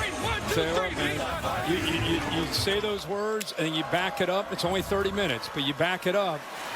People start paying attention, including guys in your own locker room start paying attention. It's one thing to do it against inferior opponents. You carry that kind of fight onto the road in an SEC game against a rival like this and play like that way. Yeah, words are awesome. Deeds are better, right, when you back it up. 192 passing yards for Simpson and a rushing touchdown in the first half. Check it down there, and Chauncey Bowens is going to be knocked down by Lawson. I got news for us. This game is far from over. I mean, it's one thing to be hyping up what's going on, but we got 30 more minutes, and we know what Georgia does in the second half and how they can fight back. Remember what they did last year in this game when they were trailing at half. And so many other matchups. It feels like the first half just really sets the stage for the 30 minutes to follow. Yeah. Holly, Well, Coach, your offense is off to a great rhythmic start. What stands out about Ty Simpson's operating this offense? Yeah, he's doing a great job seeing things, seeing the pressure, stepping up and making throw, especially when we need him critical times. Thank you so much, Coach. Let's check in with Laura with Kirby. All right, Kirby, how would you describe the way that first half ended? It ended or the way the whole thing went? We can't get off the field on third down.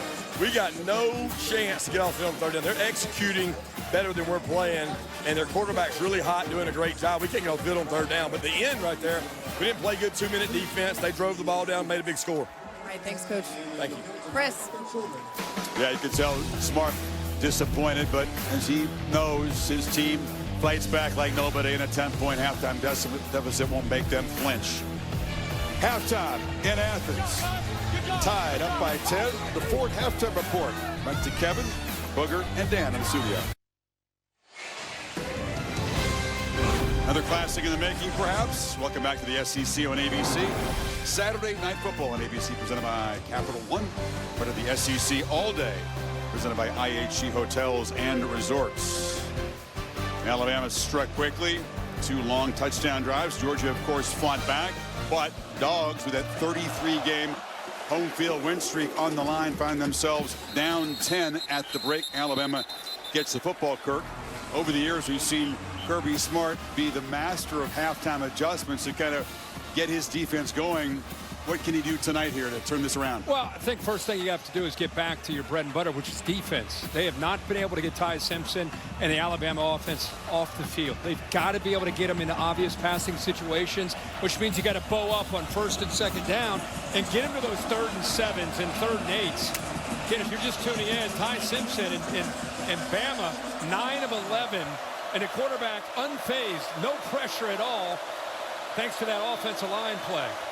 Bama doing this without really a conventional running attack. They've fed the tailbacks, but it hasn't been big plays from those. They use him as a receiver, and Jam Miller accelerates around the edge. The backs as receivers have been effective tonight. It's almost like Ryan Grubb is just one step ahead of Kirby Smart and Glenn Schumann with his play calling and with the designs of the different looks that he's giving them. It seems like Ty Simpson always seems to have an answer.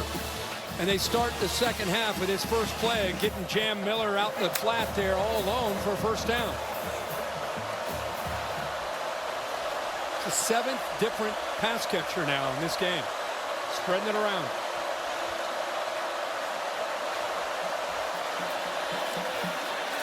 And they hand the ball inside to Miller, who spins for about 4. Laura, what do you have? Well, Kirk's talking about defensive adjustments for Georgia, and Glenn Schumann, the defensive coordinator, has been really emphasizing the D-line, telling them they have to do anything to get in Ty Simpson's face, to make him uncomfortable, saying they need to help out the back end by affecting him as quickly as possible, and noting they have to do it fast because he's getting the ball out so quickly. It's an athletic defensive front, not as big as some other recent Georgia defenses, but they like these guys. Yeah, 52 Miller right in the middle. He's the anchor. He's got to be able to be the guy that kind of sets the tone and makes a difference. Bernard in the backfield. They hand it to the receiver. If you could even call him that, he's just Mr. Everything. And he scoots around the edge for a first down in Georgia territory. Holly, what do you have from the other side? Well, as Kalen DeBoer's team was coming out of the tunnel, he stood there and met every single player as they came out onto the field, and he was yelling at them, move with purpose, mindset. That has been their theme all week long, whether they were going from a meeting to a film session, move with purpose. He wants them to come out with that same mindset that got them off to a good start early in this game. One other note, Quay Rusat is out for the rest of the game with a lower leg injury. One of the edge rushers in that Alabama defense. Thanks, Holly. So first down, tied quickly in Georgia territory. And they hand it off to Kevin Riley, who's playing an important role tonight. He picks up about 4 on first down. Yeah, good job. You got 2 backs now that Miller's healthy to be able to keep them both fresh. What I'm seeing here, I saw in the first half, they're attacking the edges. Whether it's jet sweeps to Bernard, whether it's quick throws, they saw Jam Miller out in the flat. Attack the edges of this Georgia defense. Riley motions back in. They hand it to him. And Sutter steps, falls forward. A short gain there will set up a third down. Let's see if the Tide can continue the incredibly efficient conversion on third down. They were 8 for their first 8, 9 for 11 at this point. And the reason they've been able to be effective is they've averaged about 5 yards to go on third down. So they've been staying on schedule for the most part. But even when it has been obvious passing situations, again, let's not forget to continue to talk about the play of this offensive line and the consistency they've played with throughout the communication. It's been outstanding, especially on the road here in Athens. Stayed in the huddle a long time. Play clock down at 2. Simpson zips it, complete across the middle. Caleb Edwards is a true freshman tight end that they think has a big future. Picks up 17. Watch the head of Simpson and watch him move the linebacker with his eyes. Moves him, comes right back. Easy throw because of the job that he did in manipulating the coverage. Knew exactly where he wanted to go.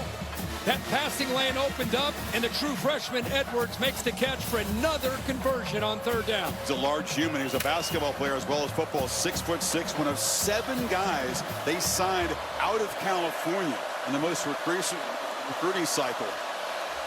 It's a departure from the past, big time. From the 25. Simpson flips it short, and that time they're all over the screen as Miller is knocked down behind the line of scrimmage.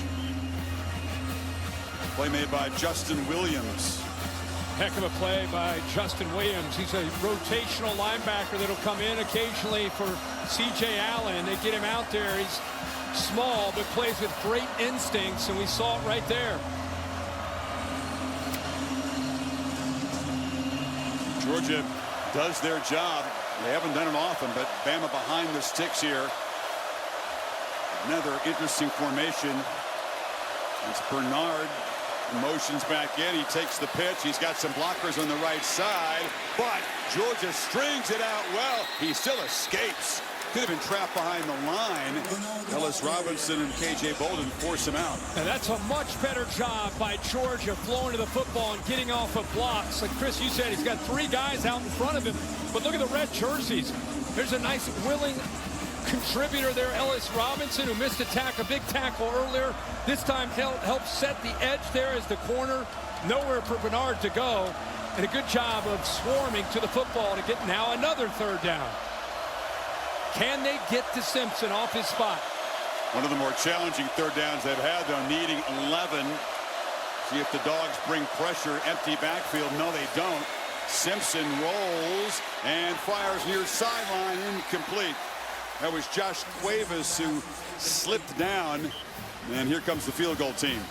Yeah, they didn't dial it up. They had a little bit of a stunt up front to try to affect him, but Simpson just got forced out of the pocket just a bit. But there's just nobody open.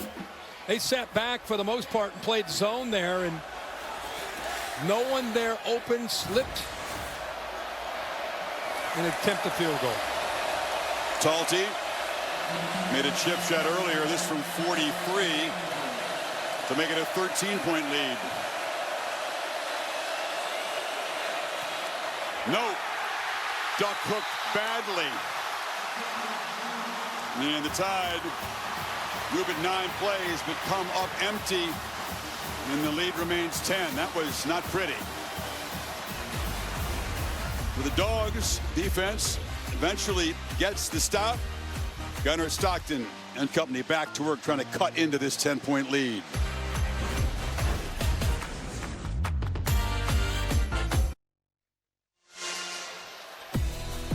Coach Prime and the Buffaloes at home in Folsom Field, which has become a pretty electric atmosphere in these night games. Underdogs against BYU, the 2-2 Buffs. It's over on ESPN.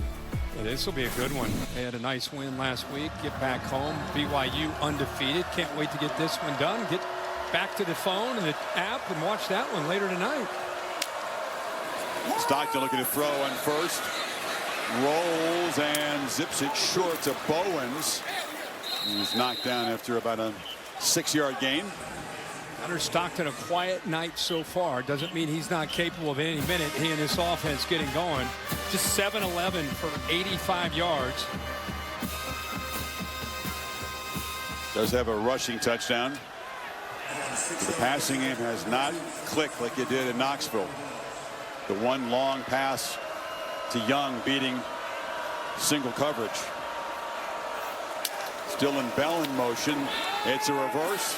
They fake it, and Bell's off and running. Dylan Bell knifing deep into the Alabama defense, all the way down to the 25. The man who put Georgia ahead in last year's epic. Late. Chris, the reason this went for such a big play is the reaction by the safety. He follows the double reverse, and so he's able to cut back. That's three right there who went in the other direction and responded to this fake to Branch. They're so focused on Branch that they forgot that Dylan Bell has that ability as well. But a quiet start of the season for Dylan Bell, who's very versatile, as you can see, can move for a big man. Bowens around the edge, and the Dogs fighting right back here. Jackson forced him out here in the red zone. You know, sometimes it's not about Gunnar Stockton or the quarterback in the pass game. We kind of all get used to that being the case. Tonight it's Georgia's running the ball. Bowens is averaging 13 yards a carry. You just saw the big run by Dylan Bell. Nate Frazier, when he's had it, over 7 yards a carry. So it's been more about the run game tonight that's really affecting Bama's defense. Bowens has it. This time they plug it up. This is a team that has different ways to beat you. It was the downfield plays against Tennessee, and then eventually the power running game late took charge in overtime. But DeBoer's defense, Kane Womack having a hard time dealing with this Georgia run game. Yeah, and Womack there, that last play, he had 9 guys up at the line of scrimmage, almost daring Georgia to have to throw the ball.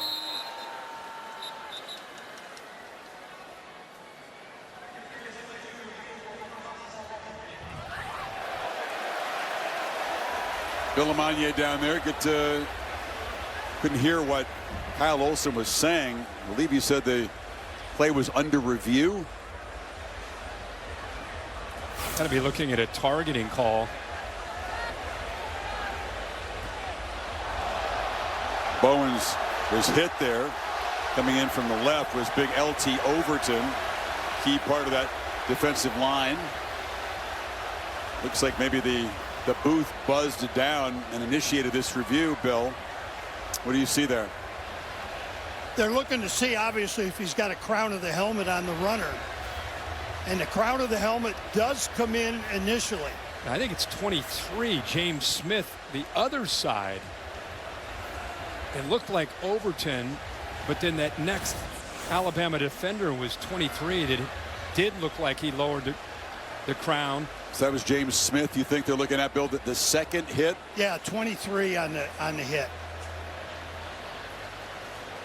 And Bill, just for the fans, when it comes to the crown, it doesn't matter where he hits the ball. Technically, head to your toes. You come in leading with the crown of the helmet, forcible contact. Because I think a lot of fans are seeing he hit him in the chest, and they just say, you know, how's that targeting? No, that it's targeting regardless of where you got it. Here it is. Watch to the left here. As Smith comes in. And that's to protect that rule. We've talked about it for years. That's for all about the defender and protecting them. After video review, there was targeting by defense. Number 23. That's half the distance to the goal. First down. Number 23 is disqualified from the game. And of course, he'll miss the first half next week against Vanderbilt, who's, by the way, undefeated with Clark Lee, Diego Pavia. Meantime, that moves the football to the 5-yard line. Talked about Quay Russo. One of that front seven is already out of the game injured. He will not return, and now Smith is out. Edric Hill, defensive tackle, steps into that starting position. McCray is the back.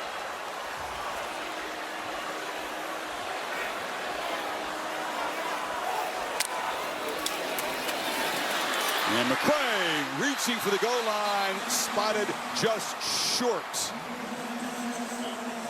Big man quickly downhill. Dogs want to play with some tempo here on 2nd and goal. Just short.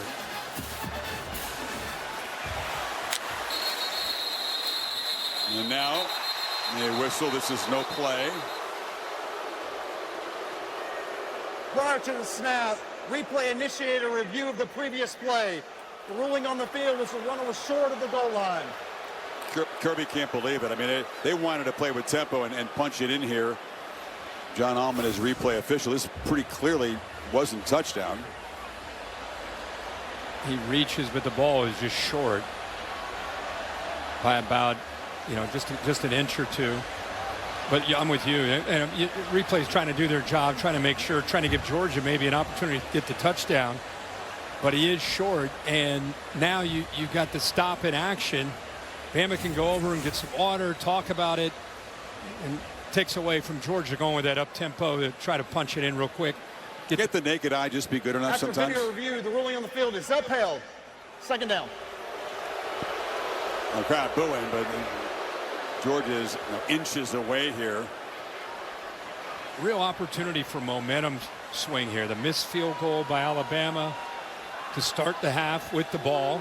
So they missed their opportunity for points, and Gunnar Stockton and Georgia, they're moving it right down in a hurry and see if they finish this drive off. This stadium will come back to become a factor in this game. They've been away since Bama jumped out early up 14 on them. You said it. It sure has been a hurry. It's been a ground-oriented drive at less than 3 minutes to move it 73 yards. McCray back in there. Got it again. And fight stretches, touchdown. McCray and the Dogs do slice into the lead.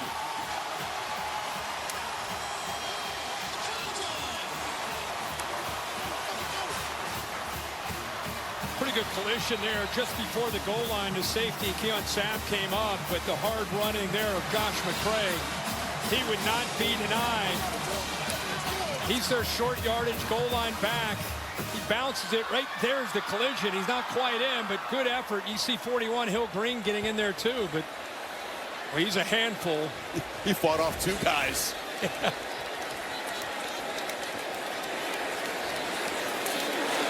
These teams both done a great job of responding. That was Georgia's turn. The lead is down to 3 midway third quarter. Power football by the Dogs. The flex by McCray at the goal line.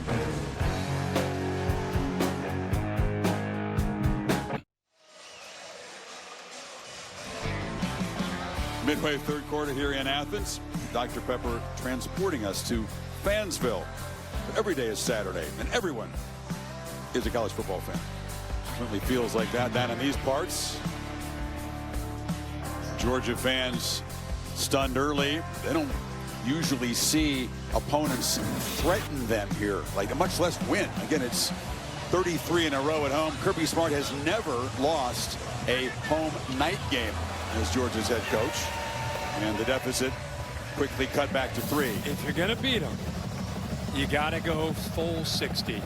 I mean, it's we celebrated them, Bama, for 30, but I'm sure Kalen DeBoer was telling his guys, we know the deal. We saw it last year against Kirby's guys. We know they're just getting started, so we got to match the enthusiasm and the execution of this second half that they're going to play with. The full 60 and then some. It's taken an overtime before in this series, and of course was last ball game against Tennessee. Here's a touchback.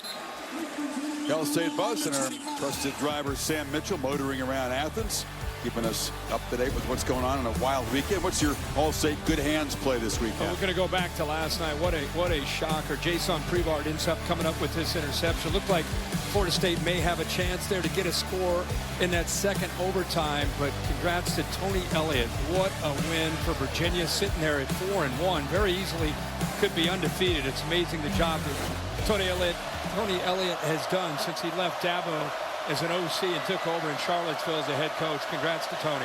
Knowles hosting the Canes next Saturday night on ABC. All right, can Alabama respond? The lead down to 3. Simpson looking to throw on first down. It's a wide throw to Bernard, who gets a block on the edge. And Jeremy Bernard has to continue to attack the perimeter of Georgia effectively. Yeah, they've been doing it all game long. He's now 8 of 9 getting the ball out there on these screen games. About 120 yards. And they've been starting a lot of the drives with those quick shots out on the perimeter just to get some positive yards. And if you got space out there, you might as well take it.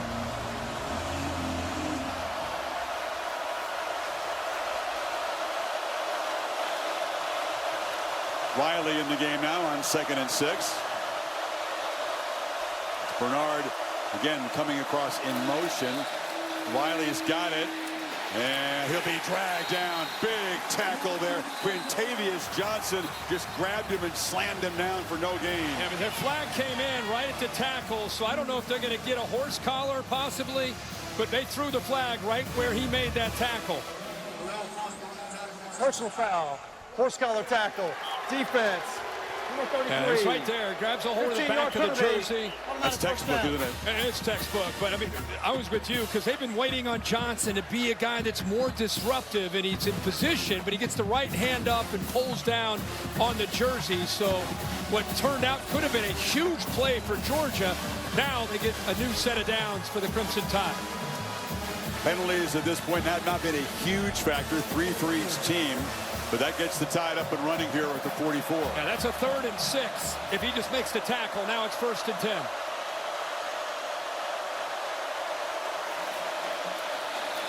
Wiley, deep handoff.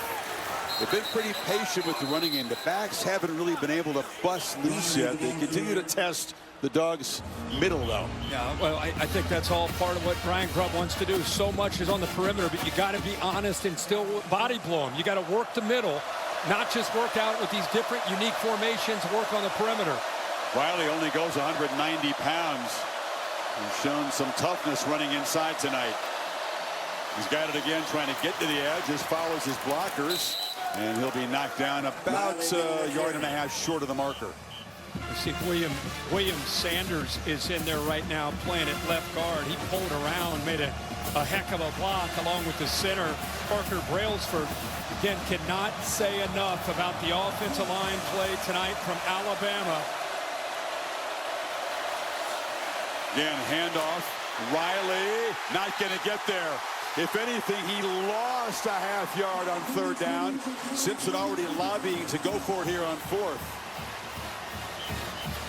Ja'Cory Thomas, safety spot, made the play. Yeah, Thomas came up to clean it up, but C.J. Allen navigated his way through. The double team wasn't able to get up to him, and he's a big part of their run-stopping defense. It's a huge play here for both teams.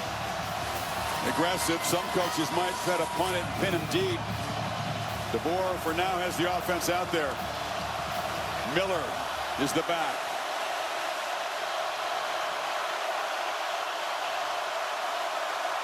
Play clock at 1. It was disorganized from the start, and Quintavious Johnson makes the play. The operation wasn't clean, and the result was disastrous, and the Dogs take over. That's one of the first times we've seen the crowd impact this Alabama offense. Chris, you're all over it with the play clock. The 3, 2, and 1, they just get the snap off. It was like the timing and the rhythm and the execution there at the bottom of 3, 2, 1. Oh, it could have been a delay, but instead, miscommunication between the quarterback and the back, Jam Miller. They've been so efficient on 3rd and 4th. A delay would have been better than the result of the play. And finally, the Georgia defense makes a play to get the ball back, and they got it right around midfield with a huge opportunity. Phillips on the toss sweep. Tackled around the ankles after a 2-yard gain by Hubbard. Bray Hubbard has been everywhere tonight for Alabama. You talk about being physical. Watch him come up and run support. You want to hit somebody? Watch this. 16, London Humphreys, bang! Then he's going to make the tackle. I mean, that is just a guy that's wanting to be out there hitting people. Punched the ball out of Frazier's hand earlier, which set up a field goal for the Tide. 2nd and 9. Stockton launches downfield, and strike, and dropped by Taylon Taylor. The true freshman had a touchdown and couldn't hold on. Holy smokes, did they miss an opportunity? The safety, Keon Sabb, 3, just gets completely lost. He was not on the same page with the rest of the defense. So there's a breakdown. We saw Ryan Williams miss a touchdown right down the middle of the field. And now the true freshman, Taylor for Georgia, drops 6 points. See how big that is on 3rd down. Off the hands, incomplete. Instead of leading the football game with a touchdown pass, It's now 4th and 9, and the potential waste of the stop they just made on 4th down. Both these coaches talked to us this week about there's going to be adversity. You know, how do we handle adversity? There's going to be momentum back and forth. Kalen DeBoer, he's so frustrated with his team and the way Florida State, it was like they got a little timid. He's like, guys, we got to respond. Same thing for Kirby Smart. Yeah, they missed a touchdown. Then they missed a 3rd down conversion. It's a long game. You got to just put it behind you. Just keep swinging. Bama only had 10 guys out there on the punt return. Team ran a man out very late, and the fair catch is made by Adams back inside the 10. Plot twists and turns. This should have been Georgia on top. Instead, the lead remains 3. Final 3 minutes of the 3rd quarter.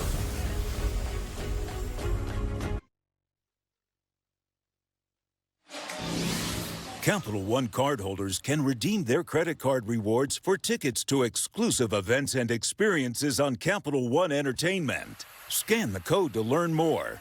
Capital One. What's in your wallet? Musical history. That's where Peter Buck met a guy called Michael Stipe when they formed REM here in 1980. Mike Mills, my buddy in the band, can't be here tonight. He's touring with his band baseball project. I got to text him. You're missing a good one. To the Tide. After the defense makes the stop, aided by that dropped pass, pinned back at the 8. Not quite as efficient as they were at the start of the game. Simpson from the goal line launches downfield over the head of Bernard. It was being chased in coverage that time. So 1st down shot doesn't pay off.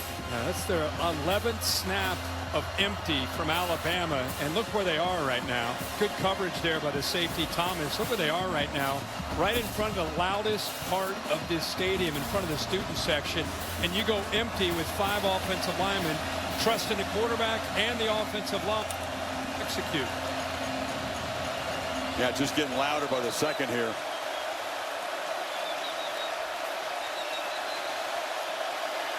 Again, the play clock is a factor here. Down at 3. They just get it off. And there's a short completion. Rico Scott. Nope, now they say incomplete. Didn't quite hold it long enough. The Dogs, C.J. Allen is specifically attacking the football. So it's going to be 3rd and 10. Yeah, I think the fans thought it was maybe a fumble, but C.J. Allen, you're getting stretched. When you go empty, and that time they motion it back out, they're trying to create the space back into the inside of this Georgia defense. Asking C.J. Allen, the middle linebacker, who weighs in at about 240 pounds, to be able to make a play in space. That time he did.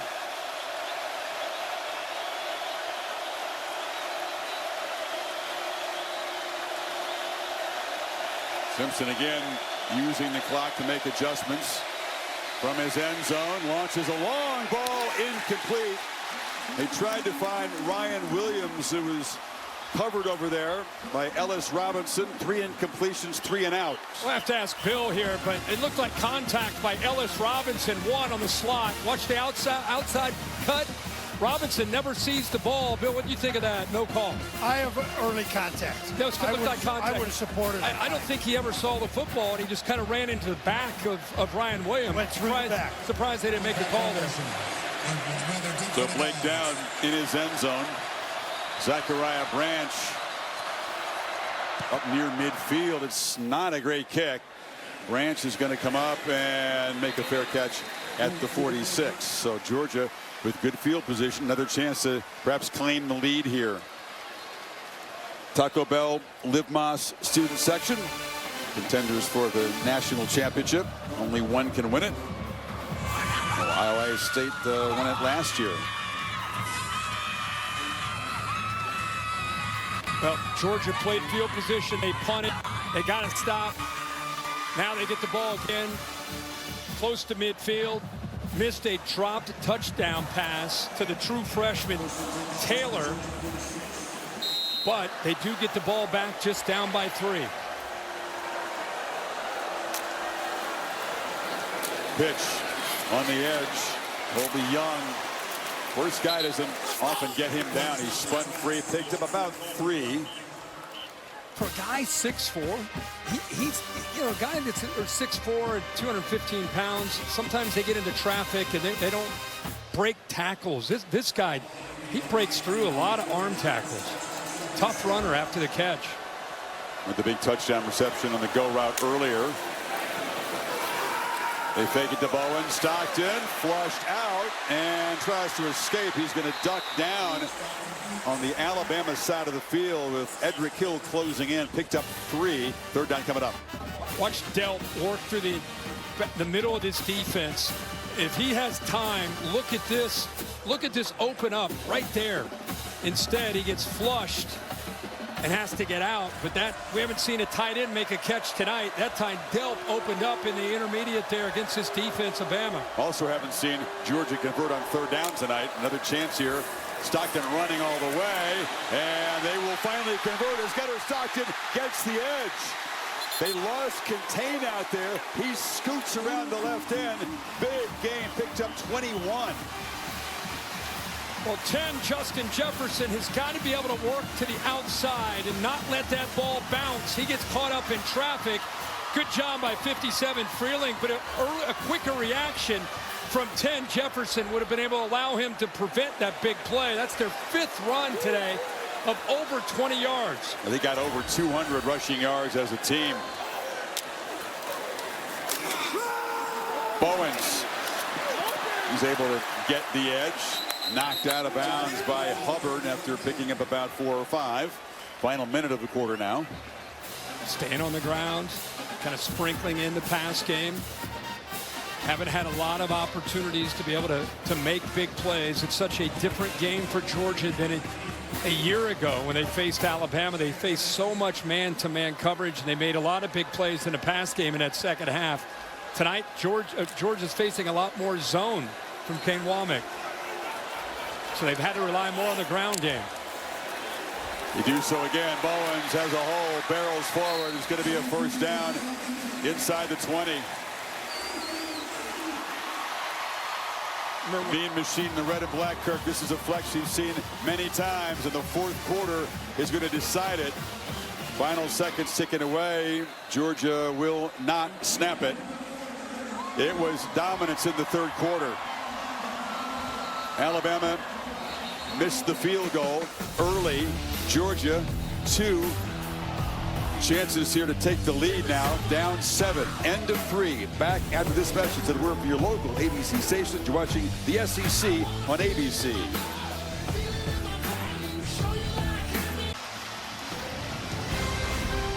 Set for the fourth quarter. Saturday Night Football presented by Capital One on ABC. Dogs in the Tide, as they always do, battling back and forth in the fourth quarter, or perhaps beyond, will decide this game. Now, they reviewed that spot on the run by Bowens. It was ruled a first down and the end of the quarter. Looks like that nothing they saw was going to change that. So it's going to be Georgia set up with a first down to the Alabama 17. Can't help but go back to our call this week with Mike Bobo and the offensive coordinator with Georgia. And he said, I've got to be stubborn tonight on Saturday about running the football. We got to body blow them and body blow them no matter what's going on in this game. We've got to be able to lean on them and try to wear them down so we get them into the fourth quarter. All those runs start to really pay off for us. Here we are in the fourth quarter, and they've been running the ball really well.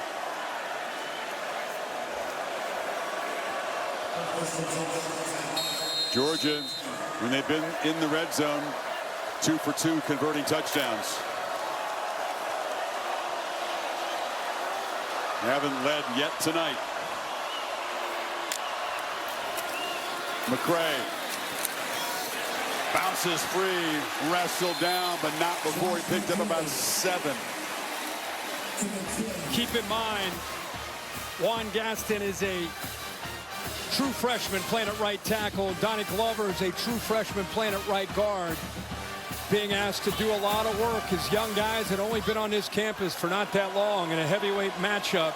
Keep an eye on that right side and see how they hold up. James Smith, one of the starters up front for the Tide, of course, ejected earlier for targeting. The depth is depleted a bit. Huge hit delivered in the hole there, and that time the Tide stopped him for absolutely nothing. Green met McCray wouldn't allow anything.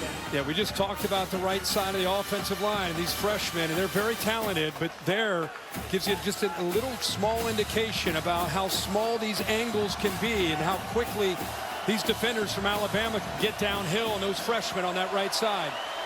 And through the smoke from the pyrotechnics at the end of the quarter, Georgia tries to convert here on 3rd and 3. Cash Jones is in the game. It's a keeper for Stockton. Stockton slips inside of a tackler. He's spotted right near the marker. Keon Sabb had a chance to drop it behind the line, couldn't do so. Where they're spotting it, looks like 4th down, Kirk. And they're going to go fast here. Here they go. Ball's already ready to be snapped. It's happening quickly. It's an enormous play. Cash Jones is going to be hit behind the line. L.T. Overton makes a huge play for this Tide defense, and they preserve the lead in the red zone. What an effort to be able to make that play. And on that right side, L.T. Overton splits the 2 freshmen that we just talked about. Could have an impact down in that red zone area. How are they going to hold up? Well, here they are. 22 is right here across from them. Splits them. Not fooled at all by the tempo. Gets just enough on Cash Jones, who's usually a 3rd down back that slides out of the backfield. How about the play by 22? Great play by Overton. Hindsight says, do you use tempo there? Is that the time to try to play fast? They didn't execute well. And Alabama from the 11. Last possession was their first 3 and out of the night. 3 incompletions. This time they feed Riley. It's been really hard to run in the middle of that Jones defense tonight. Georgia, really good job at his 2nd level. L.T. Overton earned that oxygen after that play. With the 2nd level, this defense against this run game taking it away. They're going to go back to that empty to try to stretch out Georgia's defense, try to create some space back into the middle. Riley split out far to the left. 4-man rush, pitch downfield, contested battle. It was incomplete. Bernard was defended very well that time by Jones. Good job, Gabe Harris, getting some pressure. We've not seen that a lot. Finally affecting the quarterback. As soon as he throws the football, you can see 2 defenders there. Griffin, the freshman, along with Gabe Harris, forced him to get that ball out of his hands a little bit quicker than he wanted. Everything efficient and clean for Simpson early. He's cooled off, as has this Alabama offense. Need 8 to get the drive going. 4 receivers off to the left. Simpson delivers that side, and the catch is made by Ryan Williams, who takes a big blow from Everett, but moves the sticks. They sat back in zone, eyes on the quarterback to be able to react quickly. Bernard 5's been getting most of the attention, so sneak it back out to number 2, Ryan Williams. And there's the toughness. Dropped a catch earlier, had a few drops earlier this year. And then this time, when it really mattered, comes up clutch for the Tide and his quarterback. Added a little bit of weight, but he's still slightly built at 178. Crucial conversion for Alabama to try to get this offense humming again. Miller off the right edge. Again, not much. Picks up about 3. Yeah, nothing else. You get that ball away with that conversion from the shadows of your own goal line and have to punt it. So you get a new set of downs, continue to work this clock with a 3-point lead, and continue to try to find, they're not going to take their foot off the gas. This is not the time in a game where you start thinking about running the ball just to run it to work clock. They're going to continue to try to find matchups that they like. Isaiah Norton, Bernard, and also Ryan Williams. Bernard hurt Georgia in the first half. They defended him very well lately. He moves over to the left slot. Simpson right over the middle, and it's caught out near midfield. Delivered a dart to Isaiah Horton, and they pick up 21. But with Bernard clearing this, you get the dig coming across, and the whole thing is you got to figure out where the linebacker is if you're the quarterback. You got to find that window, and good protection allows him to throw that to find that second window. They clear the safety, create that space, and he was very decisive with his read and accuracy. That second level throw. Not many guys in college football can deliver that better than Ty Simpson's doing right now. All night. Under center now. Play clock down at 2. Play action, and it's wide open to the tight end, Cuevas. Little rhythm back all of a sudden. They get that conversion to Williams. This looks like how they looked early. They've been running so many plays out of the shotgun. This time they get him under center. You're going to think they're going to hand it off to Riley on 1st and 10. Instead, they break that tendency, boot him out, and nobody picks up Cuevas there in that flat. So really good play call there. Caught Georgia's defense completely off guard. So important to break those tendencies in big moments. Georgia too smart if you're predictable.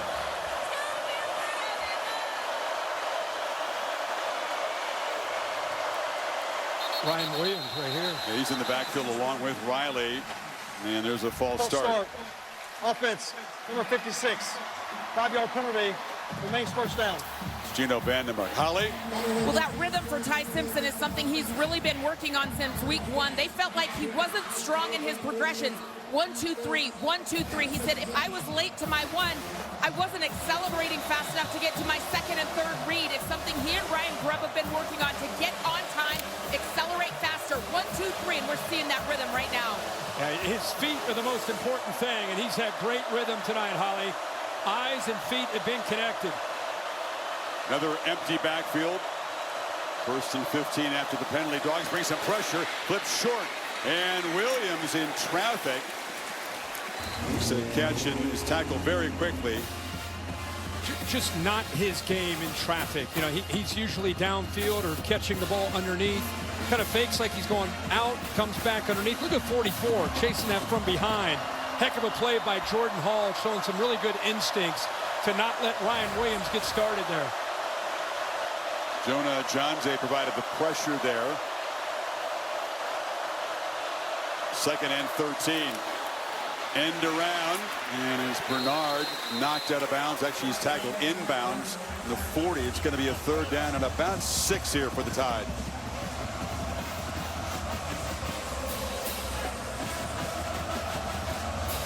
It's already been an important drive. Moved it from, as you said, the shadow of their goal line in 8 plays. Can they keep it going here? Riley in the ball game, but not in the backfield. This kid Brooks, the freshman, dangerous. Simpson, deep drop, well protected, fires downfield, and it's incomplete. Tried to find Isaiah Horton. Well defended and broken up by Jones, and it's 4th down. But we were just talking about how he's been throwing in rhythm and doing a good job. If that ball is out now, he's got at least a chance, but by the time that ball is thrown, it gives Jones enough time to be able to catch up. You go frame by frame, you can see the left hand there grabbing onto the jersey, but a no call on the field. That's a tough thing to see. We can see it up here frame by frame, but I don't know. What do you think, Bill? That's a tough call to make in this game. Philosophy-wise, we say that's bang, bang, leave it alone. Yep. Blake down, drops that point, kicks it high, and it's going to be down at about the 5-yard line. So Alabama able to flip the field. Georgia will take over deep in their territory. 8:10 to play.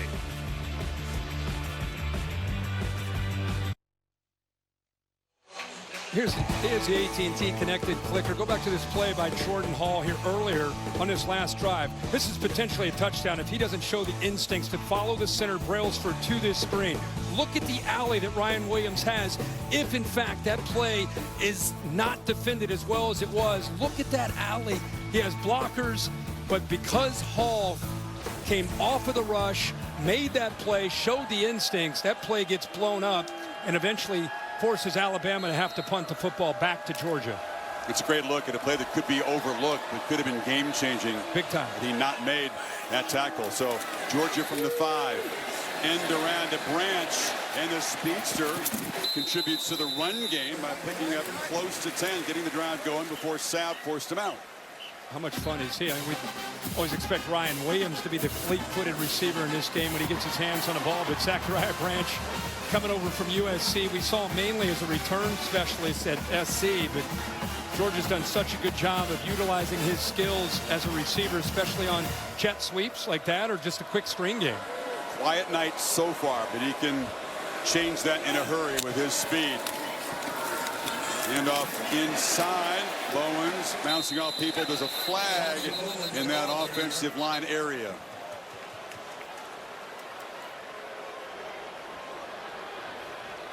This one's going to set the Dogs back, I think. Holding, offense, number 55. Half the distance to the goal, remains first down. Hughley. And stepping in, Ernest Green can't go. It's been mix and match on that offensive front. Yeah, Gaston's been in there. Hughley's been in there. That time an obvious hold there by the right tackle. So they had, well, they had the big play by Branch to start the drive. Looks like another positive play. And now you go backwards behind the sticks. 7:35 to go in this game, down 3. Trying to get away from their own goal line here. And such a different looking Georgia offense in that shootout in Knoxville when Stockton had a 300-yard passing game. Big plays all over the place. Had the one big play to Young early. Really nothing through the air since. There's a check down and wrestled down at the 15-yard line. Justin Jefferson got Bowens to the ground. It's going to be tough for Gunnar Stockton and Mike Bobo, the offensive coordinator, to come up with a play to get the ball downfield, because Kane Womack right now against Bobo is saying, hey, let's try to attack up front. Let's keep our safeties back. Remember that one touchdown pass they gave up? Blitzed. Corners were on islands. Nobody back to help out. Now they're doing the opposite. They're trying to keep these safeties back as much as they can. 2nd and 9. Stockton is going to be swarmed, trying to overcome that early holding penalty, and now they're going to be behind the sticks on 3rd down. Edric Hill and Tim Keenan dropped him for a loss. Good job at dialing up kind of that mixed look by Alabama's defense. Some twists up front, kind of a zone pressure. Without elite pass rushers, Kane Womack has to get creative with his pressures. Different kind of looks. Fool the offensive line and the quarterback as much as they can. Tide not showing pressure here on 3rd and long. They rush for Stockton. Launches. And the catch is made. Squeezing it in there. Zachariah Branch beginning to make a big impact here. Picked up 22. Watch Hubbard right here trying to read the quarterback's eyes. Watch, and he goes right over top of him to make that throw. What a job of getting that ball in, over top of Hubbard, and then back down to Branch. Who got pinballed by 2 different defenders and holds on. What a conversion on 3rd and 11.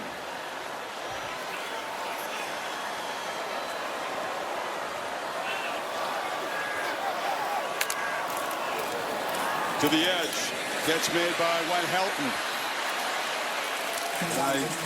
Hasn't made a big impact yet, the redshirt freshman, but he's got some speed on the edge. He sure does. He made a big clutch catch in that game in Knoxville. They have a lot of confidence in him. In fact, they've got 6 receivers as a group. You know, Branch is usually the guy that's more out to the perimeter. Great to see him make a clutch catch on that 3rd and 11 downfield.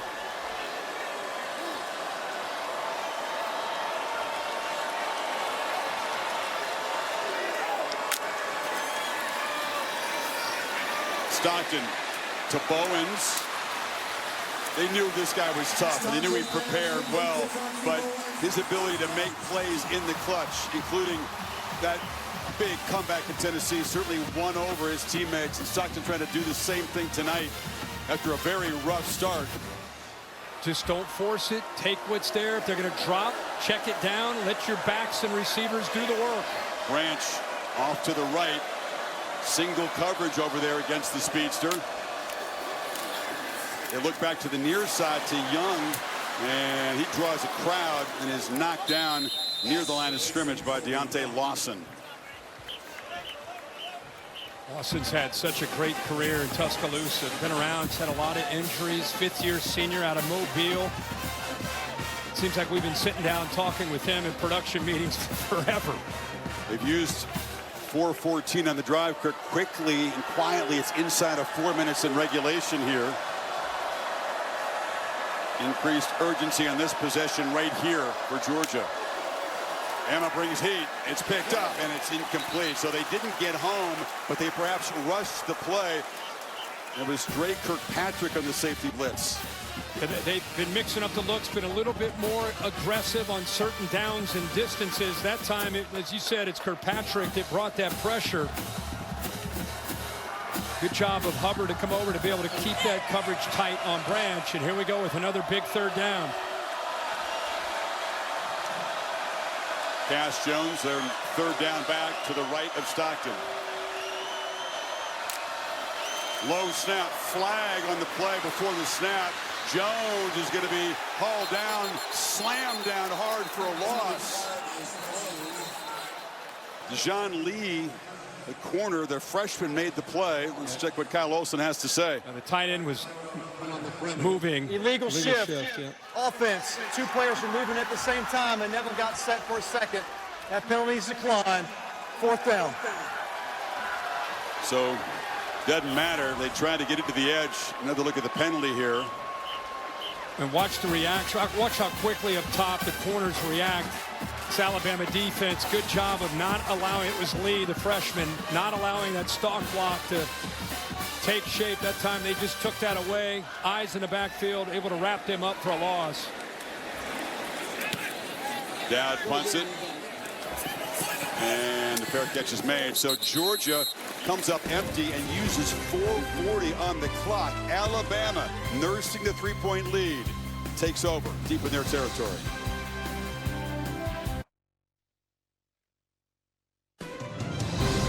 ABC's Saturday Night Football is presented by Capital One. What's in your wallet? Quarterback comparison brought to you by Dr. Pepper Tower. Torrid start for Ty Simpson. Very efficient. Couldn't miss on third down. It's cooled off since. Gunnar Stockton, very quiet passing night. Does have one rushing touchdown. But now Simpson and the Tide take over. Third straight possession. Kirk, they've had bad field position. Sitting on this lead. But it's tenuous right now. How does Ryan Grubb play this? They haven't gotten much from the running game tonight.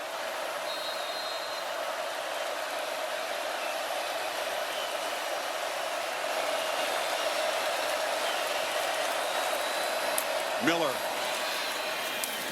hammers forward, showing great determination. Picks up about 7 on first down.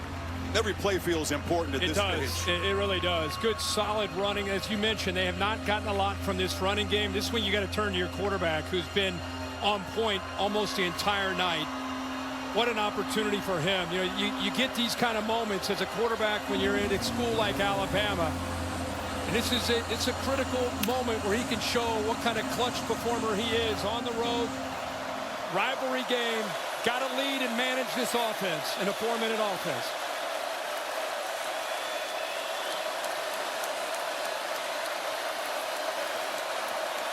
Georgia's defense just kind of leaning forward, expecting a run, and they spend the first time out, try to get things organized. 2:32 left here in Athens.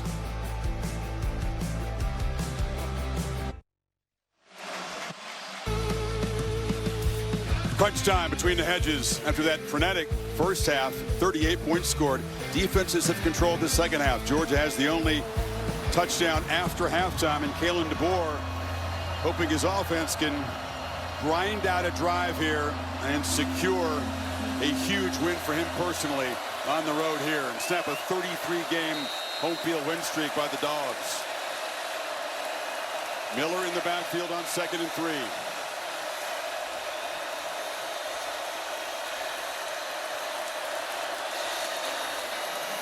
And Jam Miller, who's just finally returning to action tonight after a collarbone injury cost him, is going to be stopped just short, and that's going to bring up a third down. Raylan Wilson made the stop.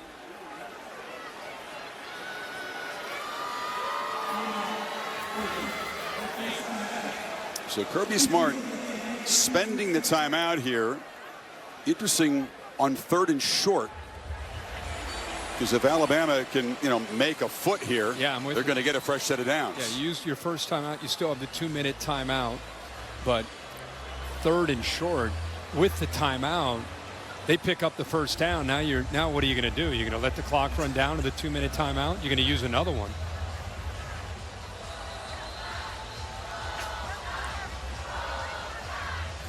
I mean, Georgia knows you're going to run the ball. They both, C.J. Allen and Raylan Wilson, kind of cheating up to the line of scrimmage. These guys have been swinging on each other for almost 60 minutes. It's been a battle in the trenches.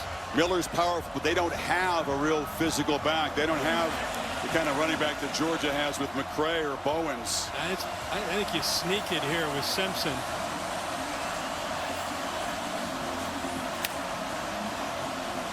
If you get under center.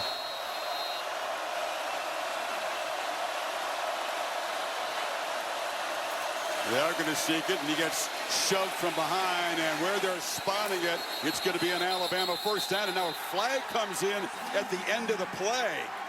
I think it's that guy coming in late, diving on top of the pilot for just no reason at all. That was Ellis Robinson, the corner. Oh, boy, Kirby, that's a 15-yard dead ball penalty. If they end up calling that. Well, yeah, that would make it a first down no matter where they spot this. I think he got first down. Yeah, more importantly, I mean, field position, right? If you get the ball back, that's 15 yards. The play is a first down. After the play, personal foul, unnecessary roughness, defense, number 1. 15 yards will be added. First down. It's losing your mind. That's in a critical moment in a football game. I mean, what in the world are you thinking here? The play is over. It's over. Whistles have been. I mean, this isn't a practice. What the hell are you thinking? That's 15 yards. You just cost the team. That is just ludicrous. That wasn't late. That was way late. Important thing is that they did make the first down anyway. So now Smart, having spent the timeout, will get one in 8 seconds. Alabama was just going to let this run down to the 2-minute timeout. But the football has moved all the way up to the 38. I can't believe it. Final 2 minutes. Can the Tide maintain their stranglehold on Georgia head-to-head? They're close, but the job not done.